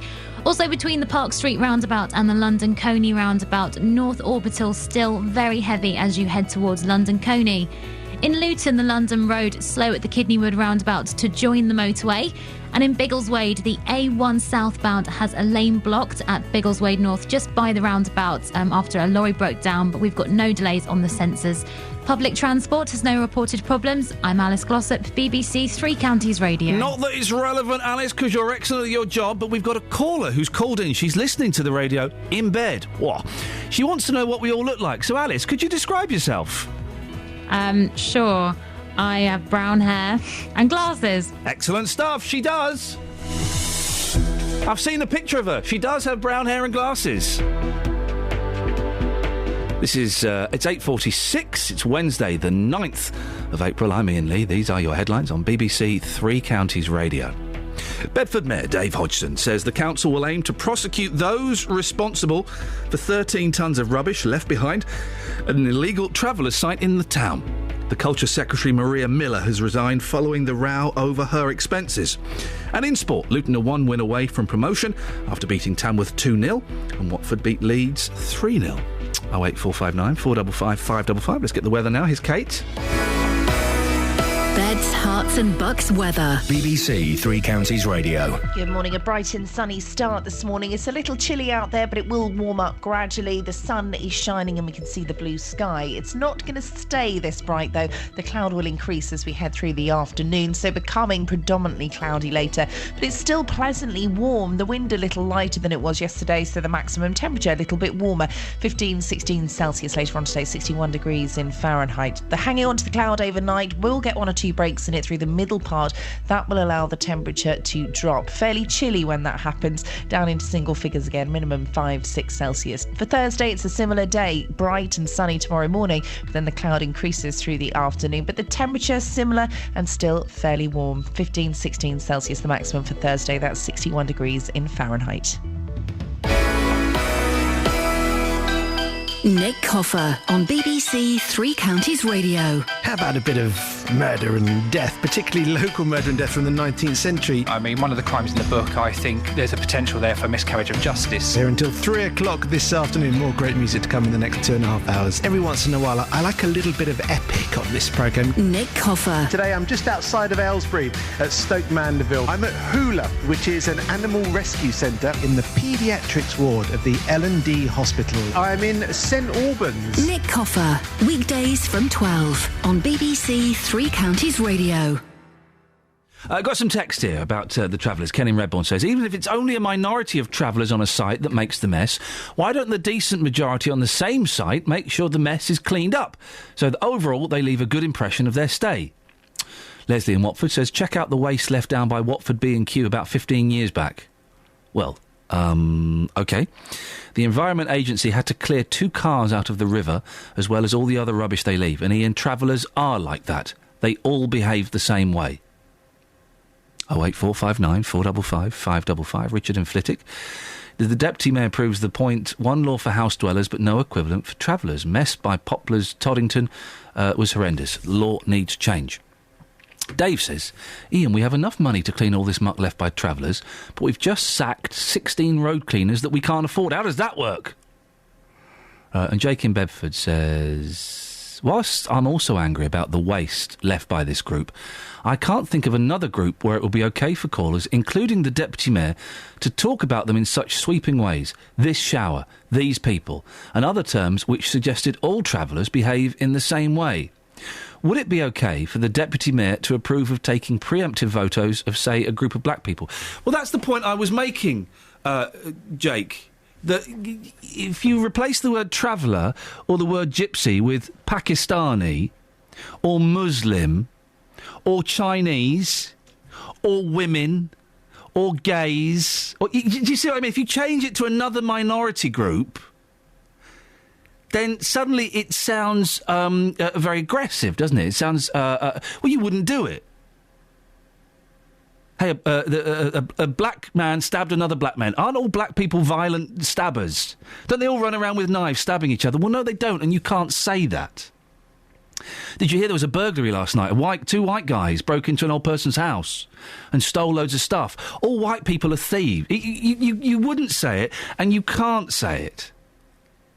It's unfair to say, because of this instance of the travellers dumping rubbish, and we've heard others, you can't then say, well, they're all like it.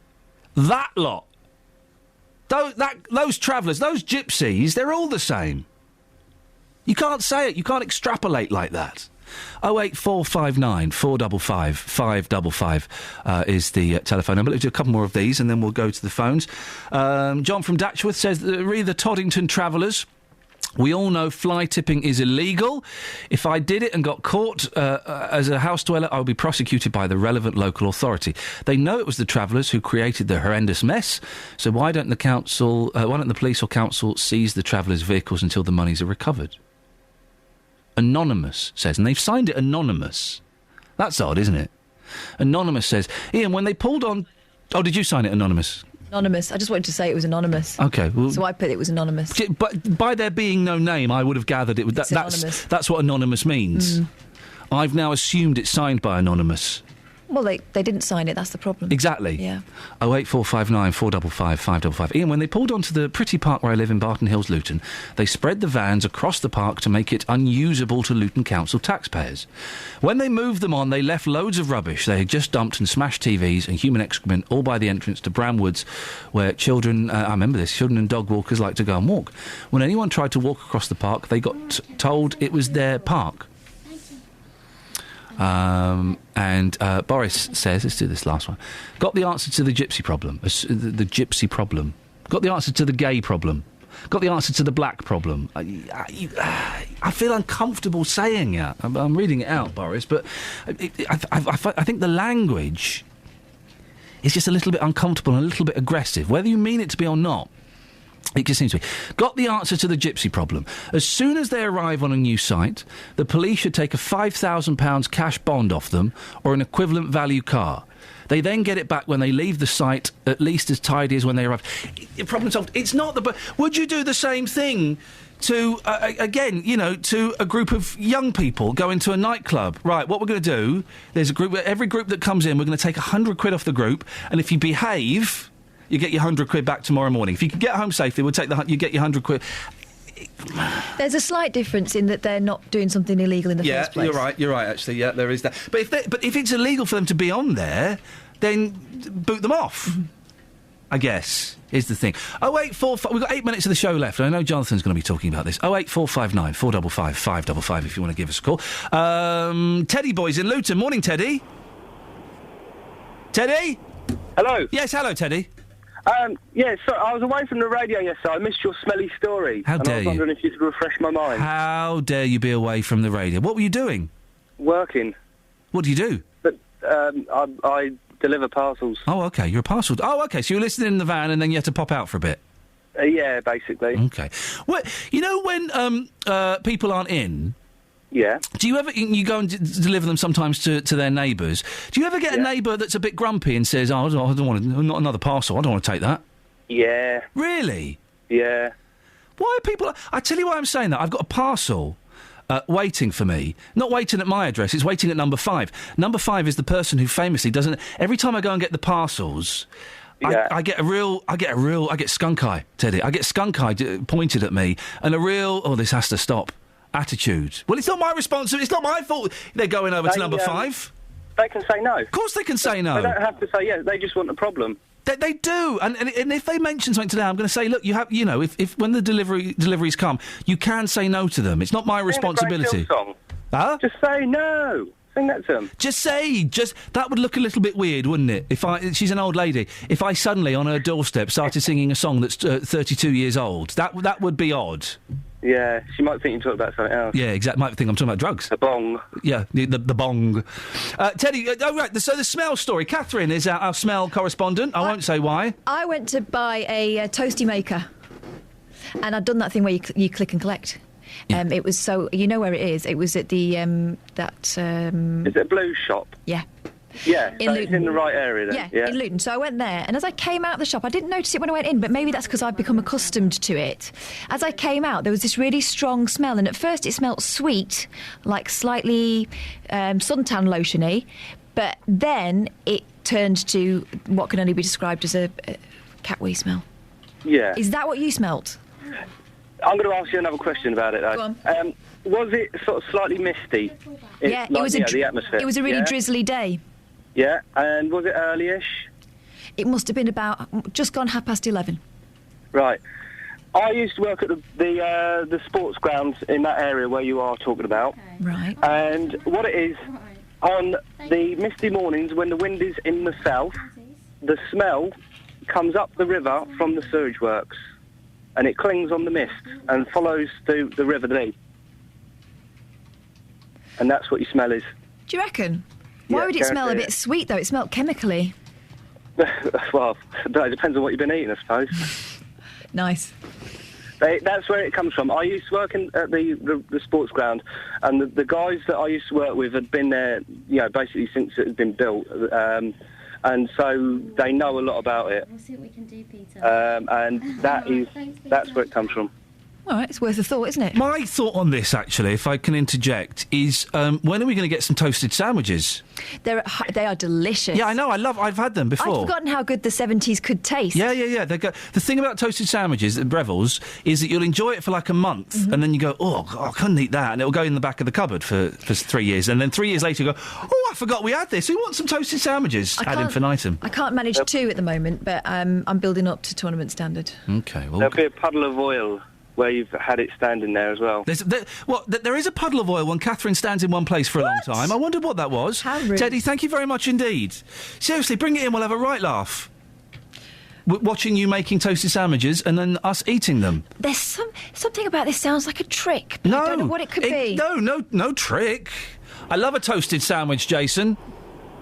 Hello, mate. Hello, mate. What have you got for me? A couple of car stories. Oh, yeah, go on. First one, years and years ago, we used to know this bloke. He was only tiny. We used to call him Webbo because there was a John Smith's advert out years ago, watch out for Webbo. Oh, yeah. And he bought himself a big estate car. Yes! And the first time he did it, he opened up the hatchback on it and he couldn't reach up to close it. Wow!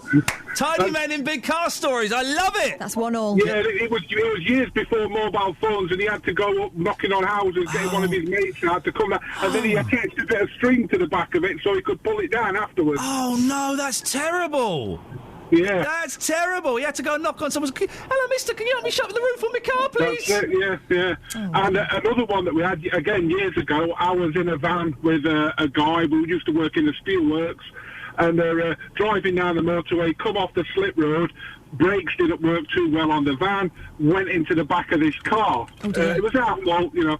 The guy got out, he's fuming, he's shouting at you idiots, you effing, you know, really going for it. And then I got out of the car, and I'm 6'6". My mate got out of the car, he's 6'6".